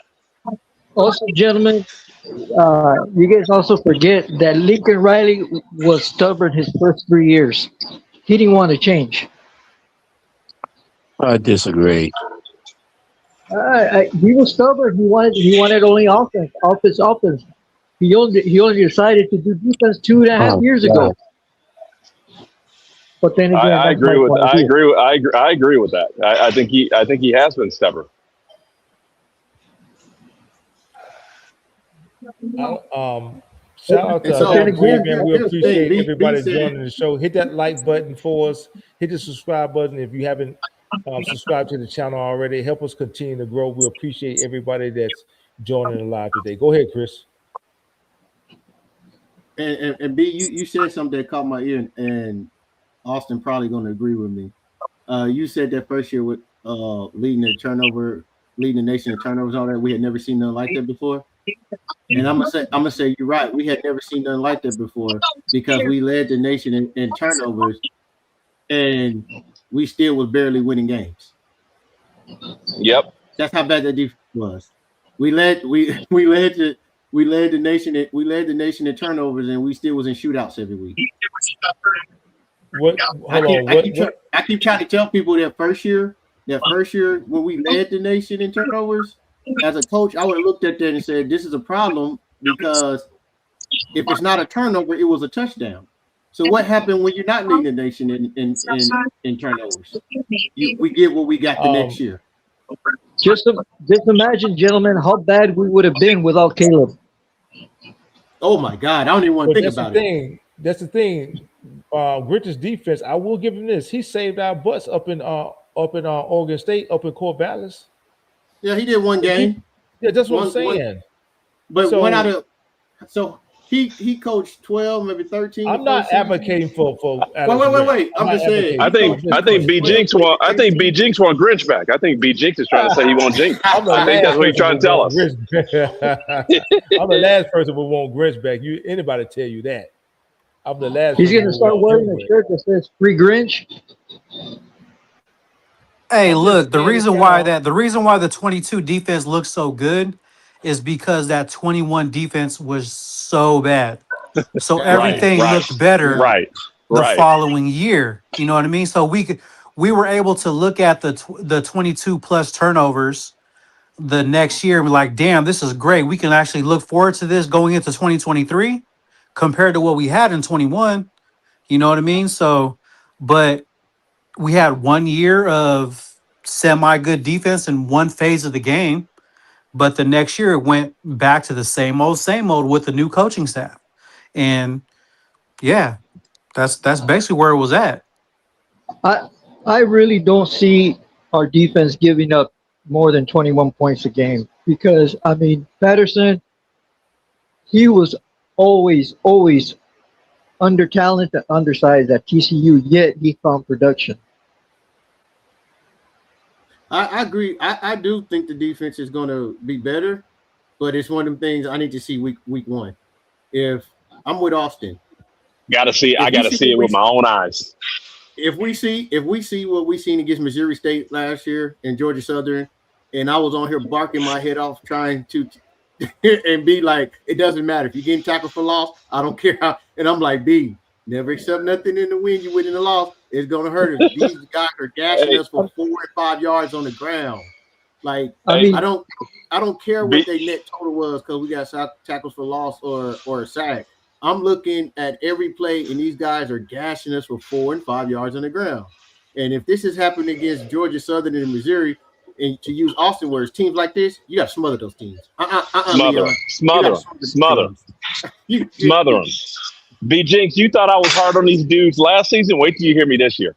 If they don't look right, it's gonna be mean. Here's the thing. I don't mind giving the team credit when credit is due. That's what I don't mind doing. Sure, we gave up a bunch of yards on the ground, but these kids are out there getting some TFLs. They're getting turnovers. I like to give credit where credit is due. Chris is correct. He did point that out as far as the running game is concerned. But I do think that GP being added on, teaching technique to these kids, being in the correct position, and he has the experience to go against Riley. I think this will actually be the first year that Riley will have some pushback from the defensive side of the ball. I don't think that Grinch exactly. I don't think that Grinch was in a position to really give him pushback and really challenge him in practice. I don't think Lynn was either, being his first 2 seasons at SC. I think this is the year where Riley's going to get some actual pushback, and that's where you're going to start to see Riley actually learn up on a true head coach in Gary Patterson. Chris pointed it out earlier. Saban will hire head coaches to come and be analysts on that staff. That's why they were so effective for so many years. He didn't just go out and get no GA and promote him up to DB coach. No, he had high school head coaches. He had college head coaches coming back to be position group coaches. NFL head coaches. NFL coaches. So you had a bunch of guys with experience teaching technique. Okay, Uncle Boom. Actually teaching technique out there, actually teaching, the concepts of and holding these kids accountable, as opposed to a GA assistant trying to hold these kids accountable. man, and two things. Go ahead and plug this right now because we talked to B set me up with it when he said and Trojan Panda about GP and stopping the run. The defense is going to be better. One big reason this defense is going to be better. If you guys are not subscribed or got that button hit on, go ahead and do it. We dropped a video yesterday about Big Alex V and what he's going to bring in helping stopping the run. Make sure you guys go check that out. Make sure you check that video out. It's on our page. If you ain't got your notifications on, go ahead and turn that on so you can get it. But check that out. Alex V is going to help us in the run defense game a whole lot. Yep. I mean, because you also have to think about it too. In all his tenure at TCU, Patterson at any given time only had 1 to 2 300-pounders on defense. That's it. He has what, 10 of them? Yeah, at least. Right now? Come least. on. You don't think he's licking his chops right now? Yeah, he is. He is.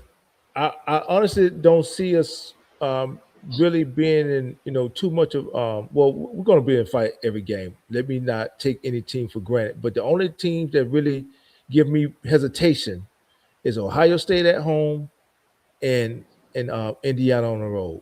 Simply because Indiana is a well-coached team. And Cignetti is one of those Saban disciples. He's coached up under that tree, so he knows what it takes to have that winning formula. Everybody else, I feel comfortable right now. Now this could change, and I know Austin gonna hold me to it like he hold Leon to it, but I feel comfortable and I feel confident now that we got a true experienced DC head coach that was a DC. His specialty was DC, and he has the depth that he needs. Now everybody needs to make it through fall camp pretty much healthy, for the most part. But I feel like if we can come out of fall camp and we can just sustain and not have too much attrition, I look for Gary Patterson to really shock some people this season. Again, with the exception of maybe Ohio State at home. I know Lincoln Riley has been pretty tough at home. He's, his winning streak is up there at home. That's the only game that give me pause, that Ohio State game. And it's simply because of the amount of talent that they have stacked over there, and they have the coaches over there in place to help that team be successful. How many times have Ohio State made the playoffs since its inception? They got a couple chips, a couple natties. So Ryan Day has that, that program running definitely in a great position, but I expect Riley to be Oregon at home this season. Let me change that up. I do too. I expect him to be Oregon at home this season. I expect Riley to be Washington at home this season. I do too. If they don't beat Oregon at home, they got problems. Yeah, that is the most critical game of the season. If we don't beat Oregon at home, we're not there yet. Yeah, you can go ahead and mark it up because there's one thing that a lot of people, especially the analysts you see on podcast, television, whatever, they say, but SC is young, and they look at it as a negative. Personally, I see it as a positive because you got these young Cubs coming in from winning programs. They don't know any better. They only know how to win. So they don't know how they don't have fear yet. They're still learning. So therefore, they're not afraid of something what they don't know. Team's not that young. They got more returning starters than anybody. So I get your point. I get your point, but they have a lot of people. The freshmen have to contribute for SC to be successful this season. Well, let's talk about that. Because I keep hearing this freshman class.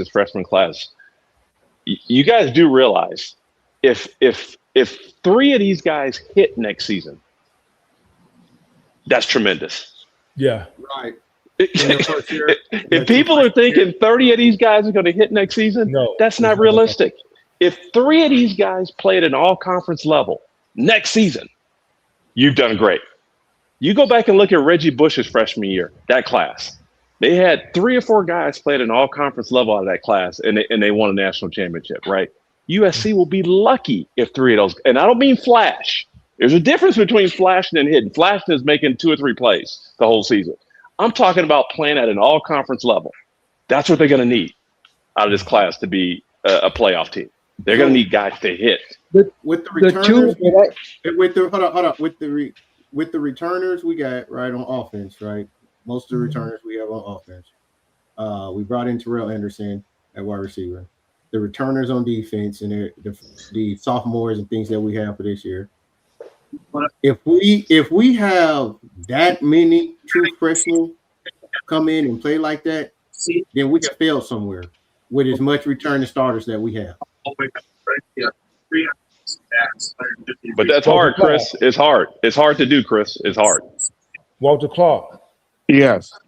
Three freshmen, hitting, that would be great. But if we got to depend on more than 3 freshmen, this is just my opinion. We got to depend on more than 3 freshmen next season. I say we're in trouble. Oh yeah, that's for sure. Saying. We're in trouble. That's what I'm saying. With the amount of starters we got back on offense and defense, if we're reduced to having to start a team like a Fab 5, Michigan basketball, then something is terribly off. No, they could just be generational. You never know.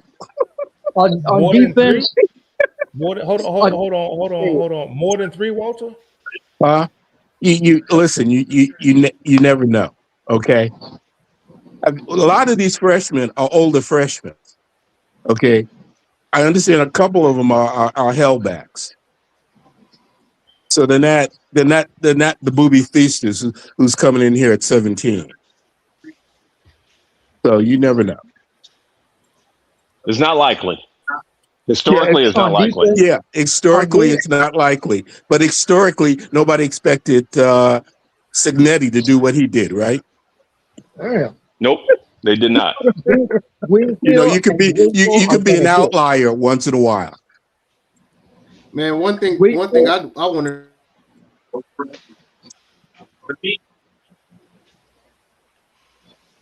Winfield and Wafel are going to hit. Here's the thing. Mark Bowman is definitely going to hit. Okay. Well, Mark Bowman is definitely going to hit, right? He's a starter I have projected in that start. That's going to be starting all year. Well, he's starting. Yeah, he's starting Wafel, regardless. I think, will give us flash. Yeah, Wafel, I think, will give us flashes, but I don't think he's going to start or play enough to be a freshman All-American, right? With our edges and everything we got. If he does, that means Cam and Shelby have been moved to the side. The transfer from Penn State has been moved to the side, or we don't have some injuries, right? And then maybe Trent Mosley at the slot. I think Trent Mosley might start at the slot, so he's possible to have that type of year. On defense, I don't know who on defense as a freshman that's going to come in and demand the playing time like that right now, without saying spring ball, spring games, everything like that. Because I agree with that. With that, Chris. The position slots. Yeah, I agree. Well, listen. It could be Albert Hill. I keep hearing good things about Albert Hill. That's true, but I think you go out and spend high dollar money. If that kid from Iowa State could be 80% of what he was at Iowa State, you can pencil him in as a starter. I don't know. You know what I heard about him is that he was running back in March and doing cuts without a brace. Okay, so he gonna be ready. So you can pencil him in as a starter. But the report followed up and said they'll probably ease him in fall camp till he's finally up to speed by the end of camp. They're not going to rush him coming into fall camp. Well, we thought the same thing about Waymo Jordan until they told us he had to go in and have a cleanup procedure after he had a surgery on his ankle. Well, that happened. But that happens lots of times. You get scar tissue after certain surgeries. I've heard that before, where you go and you just clean stuff up.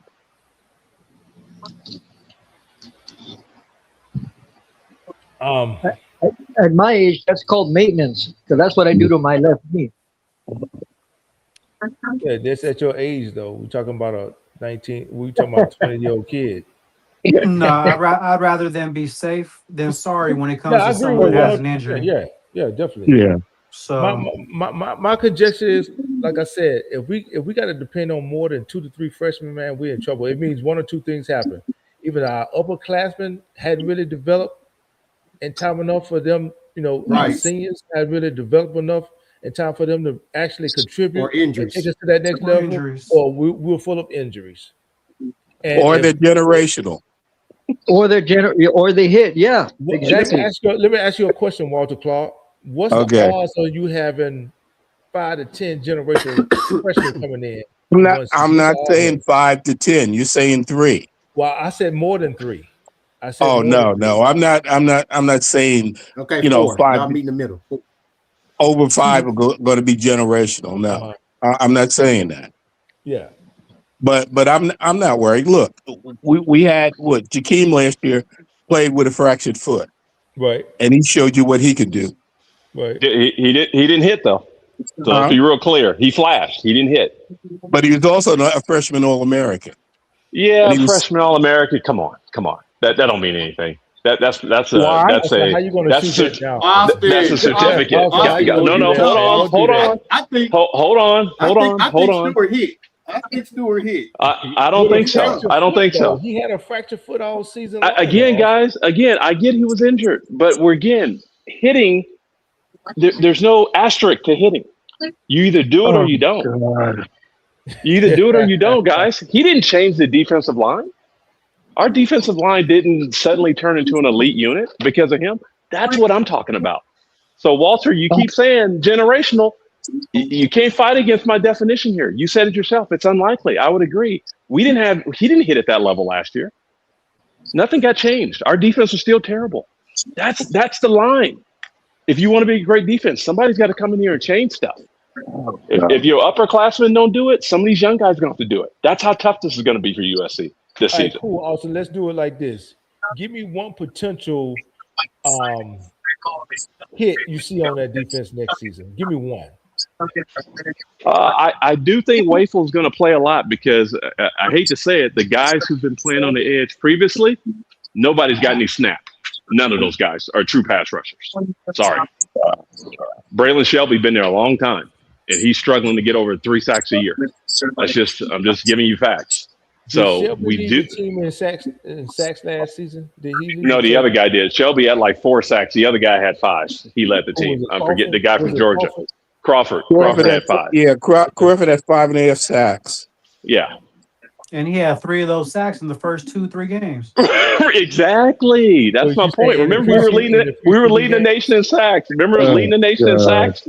Yeah. Remember that, Walter Clark? Remember leading the nation in sacks? So we should. And we so still what had you're saying is- still had more sacks than Oregon did for the year. Yeah. Look at that schedule we played early. We had like 16 sacks the first 3 games. What do we have the rest of the season? 14? We had 14 the last 9 games. That's crazy. But I'm Oregon telling you, sacks and we came- still had more sacks than Oregon for the year. Yeah, but Oregon sacks came in games where it actually what? benefited them. Where what? You know what I mean? Oregon Walter, sacks do you came realize- in games where it benefited them more than USC Walter, do sacks you did. realize we had games where we got shut out in sacks? Mhm. Games where we had a game where we didn't get a sack or a tackle for loss. You know how horrible that is for a defensive line? That means you I didn't know do it's anything. horrible for a defensive line. And we also had a defense that the one thing that Gary Patterson said was, why were our edges dropping into coverage? They didn't do that much. I'm not making any excuses for these guys. They got a lot of pass rush. You know why they didn't get a lot of sacks? Because they don't stop the run. Mhm. That's why you don't get sacks. If you don't stop the run, you're not going to get sacks because you're always in 2nd and 1, 3rd and 2. No, you're not going to throw. USC's not dropping anybody 7-step drops. It's 3rd and short all the time. That's the problem. When USC starts stopping the run, they'll get sacks. So that's your one player that you expect to flash next season. I'm hoping he hits because I think that's where we really need help because we do not have a true pass rusher that's an upperclassman, unfortunately. You don't think we Hey, have I a wanted two to pass rusher? somebody. I think it's. Hey, you don't think we have a two pass rusher, Austin? No, the stats show that. The stats show that. No, we don't. Uncle Boom, give me one person. I think that's Clark. Hey, Walter Clark, I'm gonna mute you real quick. Hey, Uncle Boom, give me one person you expect to flash off of that defensive line next season. This upcoming season. For the defensive line, it's more than Yeah, likely going to be Wafel, in my opinion. Yeah. the Because freshman. I don't see Jamion Winfield really getting a lot of burn, or Tom getting a lot of burn with the people that they have in the middle that are upperclassmen right now. So What about it's going to be Bukar? Wafel more than You don't expect anything. for Bukar to get in there and do his thing? Well, Or Bukar's what not a about freshman. Jade? Oh, Jade. I think he They're think you not. said They're freshman. not freshmen. Oh They're no. not Oh, freshmen. okay. They talking about You were talking freshmen. about freshmen. Okay. Yeah. Okay. Freshman. It's just going to be Okay. Wafel. I think Jamion Winfield, Tom, they'll have their time going into their sophomore seasons, but Okay. Wafel will have the biggest impact out of the freshmen on the defensive line for sure, in my opinion. Okay. So you think he will flash or he will hit? I think he'll flash. I don't think he'll hit because I think he'll flash for sure. Well, we got good thing about it. We got 3 preseason games. I like to call them preseason games. I'm of the mindset I'd rather not depend on freshmen to provide the assistance on the defense when we're supposed to have these upperclassmen and this Right. better coaching, going into next year. I'd rather not rely. I'm sure if you're different. Until then, until we see that, I need coaching to be. Everybody needs the coaching to be a lot better, and the players to Right. be show the development on the field. I'm I agree with calling it Uncle right Boom. now. Wafel's gonna hit. Trojan Pounder, go ahead. Who you expect to hit off of that defensive line? You saying Wafel? Wafel's gonna hit. Not a flash. He's gonna hit. He's going to hit? Yep. I very Walter- rarely say anything like that, but yeah, I believe he is. Walter Clark, who you expect to hit off of that, hit or flash off of that defensive line? Well, what's You the name? you're talking about a freshman? Offers, Hold on, right? Freshman. Trojan A Pounder. Hold on, freshman. Trojan Pounder. Yeah. A freshman. Hold on. I would say Wafel. Wafel. Yeah. Okay.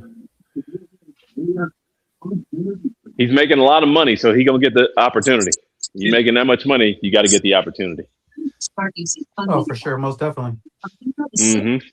Hey, shout out to Trojan Death Star. We appreciate you joining live.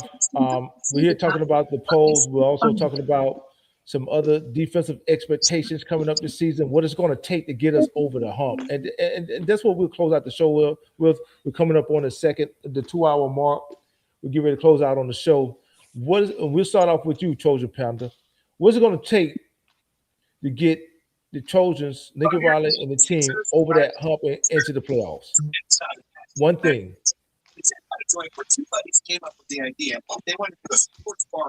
Trojan Pounder, you there? He might be off. All right, hold on. Trojan Pounder, you there? Yeah, what is it going to take? Give us one thing that's going to take. Give us one thing that's going to take to get Lincoln Riley and the team into the playoffs for next season. Run defense. What's that? Run defense. Run defense. That's it. That's the big one. Stop the run. That's it. That's the key. Okay, Uncle Boom. Stop the run so the pass rushers can pin their ears back and just go sack the quarterback. Walter Clark, give us one thing that's going to take to get the Trojans and Lincoln Riley over the hump and into the playoffs. I want to see a disciplined, assignment knowing defense.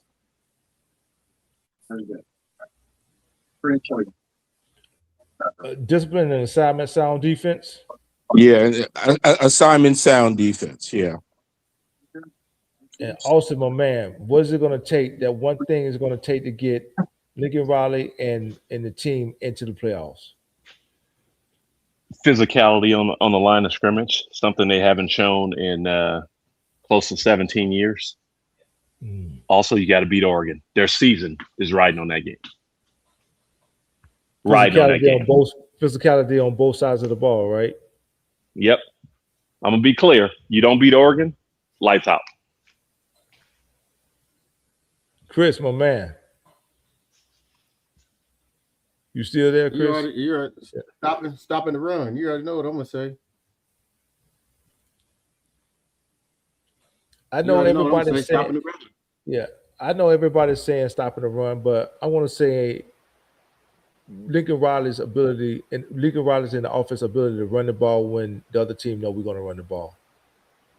If you go back and you look at that TCU, if you go back and you look at that TCU game, that's what lost us that game. We were on the goal line. We can score on the ground from the goal line at the 3-yard line. Can this big offensive line open up some holes and get Waymo and King Miller into the end zone?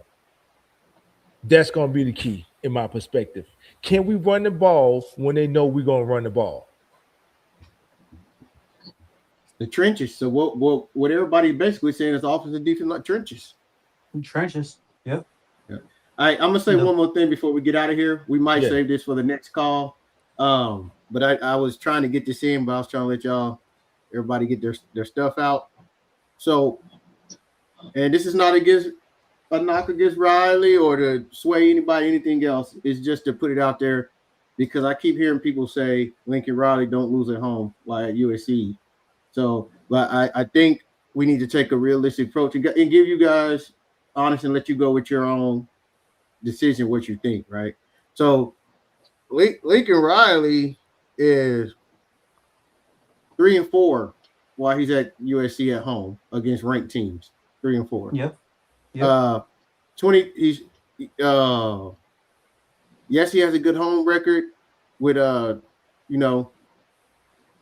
but if you go back to 2022, it matters.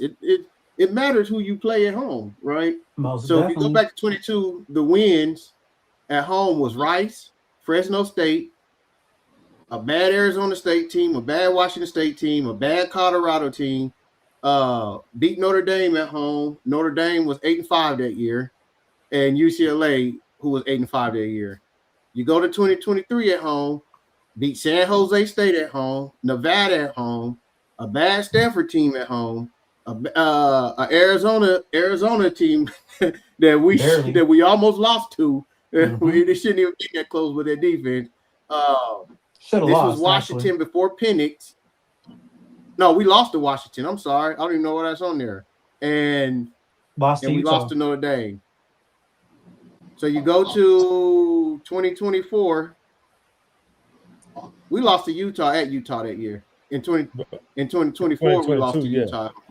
Yeah. No, we're in 2024. So in 2020,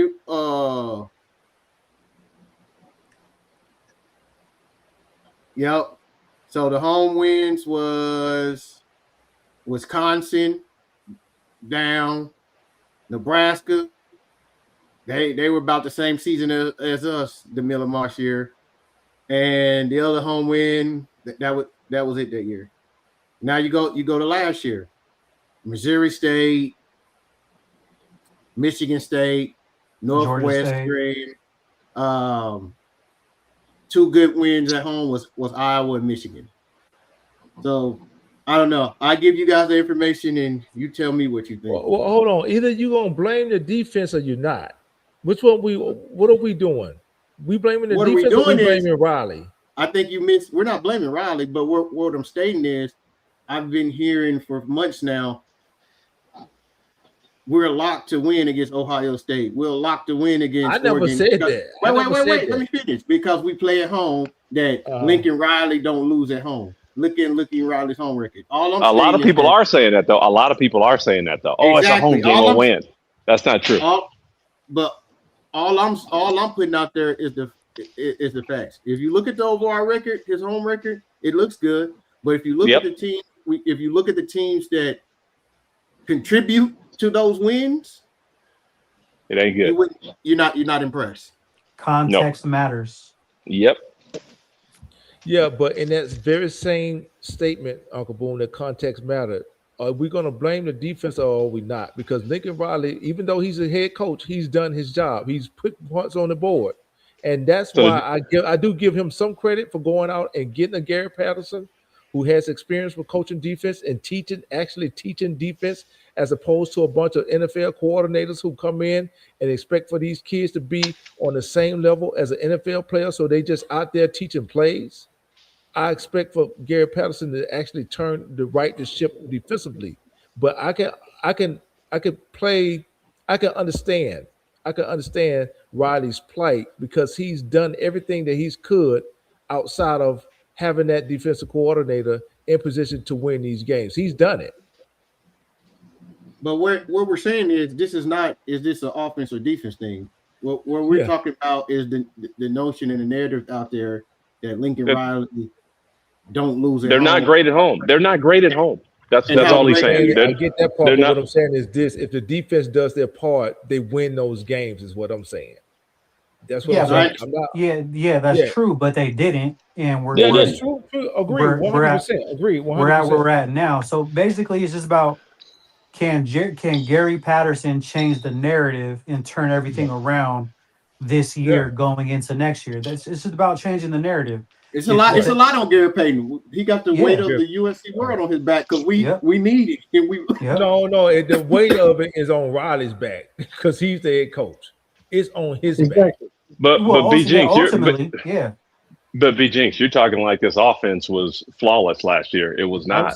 I'm saying the offense did its job. Anytime the offense puts you in the lead and scores points, the offense does its job. Anytime your offense, they had some stinkers too last year. They had some stinkers. That's true, but anytime your offense averages over 30 points a game, you're supposed to win the game.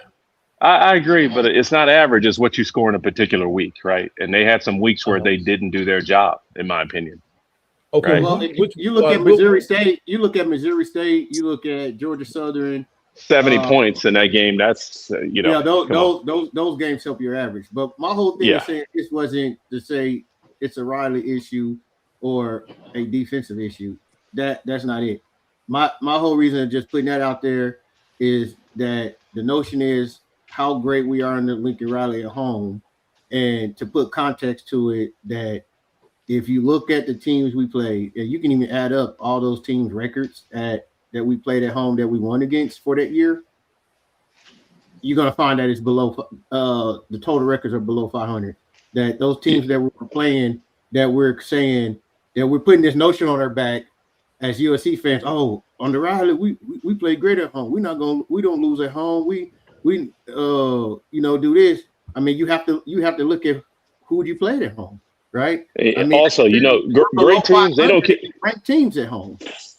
Great teams don't care where they play people. In Pete Carroll's days, they didn't care where they play people. It didn't matter. You tell me Pete Carroll will go to Fayetteville, Arkansas, and go to Auburn. It didn't matter. Go to Ohio. Yeah. They didn't care. We're saying, man, we got so and so at home. That tells me we were flawed. That tells me we're flawed. Yeah, and as great as Pete Carroll was, and I do agree 100% to you, he's a legendary coach. But I've seen Pete Carroll lose to UCLA 13-9 in the Rose Bowl. I've seen Pete Carroll. Hold on, wait a minute. All coaches do that. Right, all exactly. coaches. I've seen Pete Carroll lose to Stanford at home 55-10. I've seen Pete Carroll lose to Cal on the road. So, as great as they were, they've had some blunders as well. Yeah, but see, their blunders, if you do something 10 times, that's not the anomaly, right? Yeah, that's true. The one time is you're talking about one game in one season. Were 40. Stanford was 41. Hold on. Stanford was 41-point dogs against us. I get you, but you're talking about one blunder, one game in one season. We're talking about 4 and 5 games, 6, 7 games in one season. Lincoln's lost more in 2 years than Pete lost his whole time at USC. I mean, so those one-offs you're giving on Pete, those are one-offs. But right? I'm saying that's the anomaly. That's the anomaly. So here's the difference. Here's the difference. Lincoln Riley goes out and beat Oregon at home. To that point, that's going to be the anomaly. He beat a top 10 team while being at USC. If we beat Think That about Pete Oregon, Carroll, those games, that was one game in different seasons. That was an anomaly because that wasn't what was happening. he's 0-7 against top 10 teams since he's been here. the thing is, if we beat Oregon at home this season, the team still has to stay level-headed. Right, because we got Washington there next week. Exactly. So they better not feel like, okay, we arrived. No, you haven't arrived anywhere. The fan base needs to stay level headed. I think the players will be fine. The fan base needs to stay level headed. Yes, the fan base. Oh, needs yeah. to stay level-headed. The fan base will act like we just won the national But championship. what Can't do that. I don't want to see is once we beat Oregon, I don't want to see them storm the field. I don't want to see that. Oh, no. Hey, no, we better not. God forbid. Well, No. no, hey, B, I'm gonna be at the game. If they storm the field, I'm going too. Hey Chris, I bet I see you out there on that field. They're gonna storm the field. They're gonna storm the field. I can tell you that right now. We don't need to, because that's like saying that beating Oregon is our not. No, man, we just beat Oregon all the time, and I want to just another. You can't. Can't do that. It hurt my heart when I saw SC storm the field against Stanford back in, what was that, 2012, 2013? Well, yeah, it was that Marquise Lee had that slant that won the ball. Ed Ogeron was coaching. Was it 2012 or 2013? Well, I mean, USC was getting their teeth kicked in pretty consecutively We against still Stanford at stormed that time. the field though. Hey, Uncle Boone, Yeah. we ain't beat Oregon since 2016, so you can say they kicking our teeth in pretty consistently right now. Oh, they definitely putting belt to ass for sure. Pretty consistent the last 10 years for sure. I mean, we ain't played them like 10 times straight in these 10 years. We know it's every other year when we was in the Pac-12, but still, we ain't beat them in a decade. Yep. Check this out, gentlemen. I've been out of the court 10 years. I was in Iraq the last time we beat Oregon. Wow. Sheesh. What was that, 2013? 2016. 2016 was Sam Darnold. 2016. Okay. Sam Darnold was a quarterback. All right. Last time we beat him. And the Chargers quarterback was Oregon's quarterback in that game. Herbert. Justin Herbert was a quarterback, and he was a freshman. A young Justin Herbert. Yep. I was getting shot at, gentlemen, in Iraq during that win. Well, thank you for your service, my man. We appreciate that. Appreciate it. Anyway, man, we're at the 2 hour mark, man. Hold up. I got a question for you guys. I asked this on Like the Torch podcast yesterday. Bro, they won't let us out of here. Go ahead, Uncle Boone. It's just one question. The first game of the season, when it comes to the first possession of the game, do you want to see Lincoln Riley take the ball or have the defense go on the field first and set the tone? I'll take this first. I want defense out there.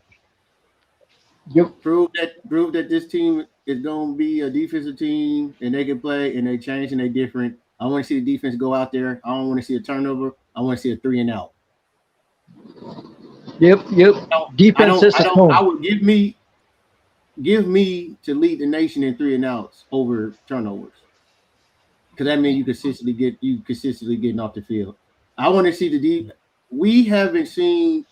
I mean, if you look at the stats as far as defensively, like 3 and outs, where we rank, I mean, every year it's tragic. We don't get 3 and outs. People just go down the field. We can't get off the field. Put your defense out there first. Prove to the team, prove to your fans, prove to the nation that this defense is different, and this defensive line is gonna stand up, stop the run, and we're gonna get off the field. I want to see I want to see the defense on the field first. I want defense to go out there and set the tone for the year. Trojan Pounder, go ahead. Yeah, definitely. All the time, kickoff. Never received the first time. First play of the game, always on defense, I prefer. All right, Walter Clark, go ahead.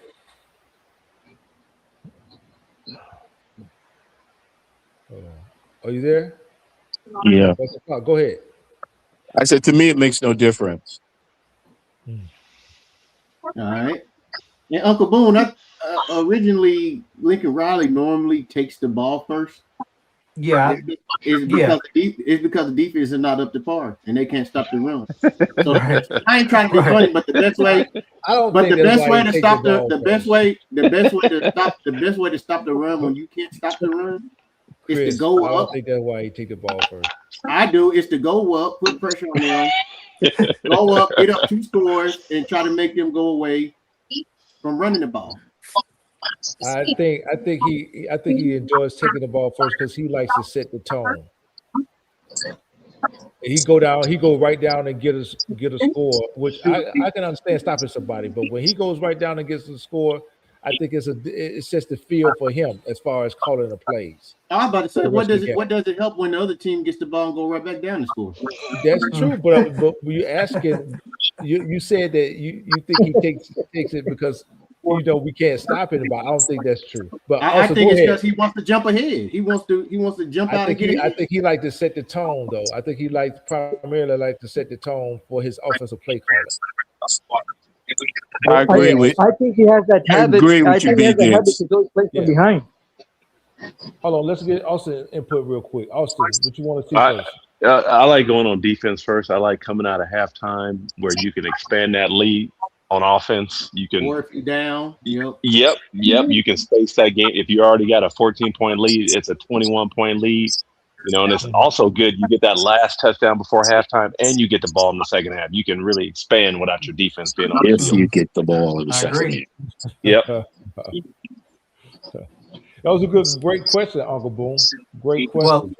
Well, go ahead yeah, I and answer mean, that. Go ahead and answer that, Uncle Boom. yeah, defense. The perfect defensive series for the first possession of the game is two Mhm. tackles for loss on a run play and a sack, and then there you go, punt. There you go, defense, tone set. I can see B, that. B, B Jinx said, I haven't seen that type of football in 15 years. He can't even process that. Hey, but I'm glad you said that also because you want to know when is the last time we were able to play like that is when we had the linebackers to play like that. Yeah, About 2008. That was you 2008. talk That's about why I always say 17 years. I always say 17 years. Clay Matthews, Ray Maluga. You talk about those type of guys, Brian Cushion and uh, what was his name? Kaluka. What was it? I can't pronounce his last name. Mayava, Mayava, Mayava. Kaluka Mayava. Mayava, Well, Kaluka Mayava. is he related to Jaden Mayava? Yeah, Yes, that's yeah, his Is yeah, cousin. he? I didn't know That's his that. yeah, I cousin. didn't know that. That's his yeah. cousin. That's Yeah, his but that was cousin. the last time we saw a shutout defense of that caliber was when we had those four linebackers. After Pete lost those four linebackers, go back and look at that 2009 season. Pete had trouble stopping the run. He couldn't I think stop he the only run. gave up like 8 points a game that season. And the only Yeah, team that really yeah. scored on him was Oregon State. Oregon State with Oregon State, yeah, but the the Rogers problem brothers. is, The yeah, Rogers the Rogers, brothers ate us right, up. right. Well, we couldn't see them behind that big offensive line. That's why. Until he was like 7 or 8 yards down the field. That's when they was able to pick him up. And Mark was just off that game. I never did Yeah. understand. He just looked shaky that game to me. Mark Sanchez did. He So could never get that's it what I together. that's what I always say, man. At some point you can't expect your offense to play at a high level every game. You're going to have good enough defense where the defense can win your game. That's true. But the last time we had that type of defense, we had those all American linebackers. But Well, with that man, said, man, we're gonna go ahead and close it down for the day. We appreciate everybody that stopped by the live. Trojan Pounder, you got anything you want to say before we get out of here? Pretty much. I can't wait for this season to start. And thank you, gentlemen, for having me on. And you all have a great, safe, blessed weekend and fight on. I right appreciate you, on. Trojan Pounder. Uncle Boom, anything you wanna say before we get out of here? It's just another day closer to the season. Can't wait for it to start. I appreciate you fellas, you brothers, for doing what you do. You guys have a blessed weekend, and can't wait to be on the show next week and Yeah, fight on. fight on, my man. Walter Clark, any parting words before we get out of here? Yeah, you guys have a good week. I look forward to more of your breakdowns, Chris. Yeah, No, definitely. yes, sir. Appreciate you. And, fight on until next week. Right on, Walter Clark. Appreciate you joining the live, my man. My guy Austin. Any parting Hey, words, man, before we get out of I here? can't wait for the season. Thank you guys again for having the show, and no excuses in 2026. I'm not buying no excuses, Me Mr. either. Riley. Injuries, um, freshmen, too many young players. I'm not buying nothing. They got to do it. This That's is all the it is. season. I said the This is same the thing. season. We got everybody coming back on offensive line, but what's most importantly, Austin, we got our quarterback back. So if you can keep him Yeah, upright and healthy by running the ball, I he needs expect, help. He needs yeah. help. Let Because the games he didn't play well, they didn't block well. So he needs help. yeah. Use that big offensive line, man. Let your running backs do the heavy lifting. And once you get the defense to start playing honest and coming up, you get those Right. linebackers and safeties and the coming up. Then you let Jay Maiava do his thing. Other than that, don't put him in harm's way. Let your running backs I do their thought he job. took a big step. I thought he took a big step last season, but they got to Yeah, help him more. yeah, He took most a big definitely, step. He played very well, but they got to help him more. most definitely, All right, man. But guys. we I'll talk to appreciate y'all you, man. next week. Have a good one. Right All on, righty. Well, man, we Chris, appreciate man. everybody. Yeah, we appreciate everybody for stopping through, man, and joining in. Man, make sure you guys got that bell on so you catch all our videos and stuff during the week, during the season. Woo, it's going to be busy with work, but we're going to try to have something out every day Yeah, for you guys. So make sure you got that bell on. And of course, you always, on Saturdays, we're going to be locked in live like we always do, watching the game, breaking it down, letting you guys call in and to talk about what you see in the game and everything, man. But as always, we appreciate everyone, man. Until later on, Trojan family, fight on. right on.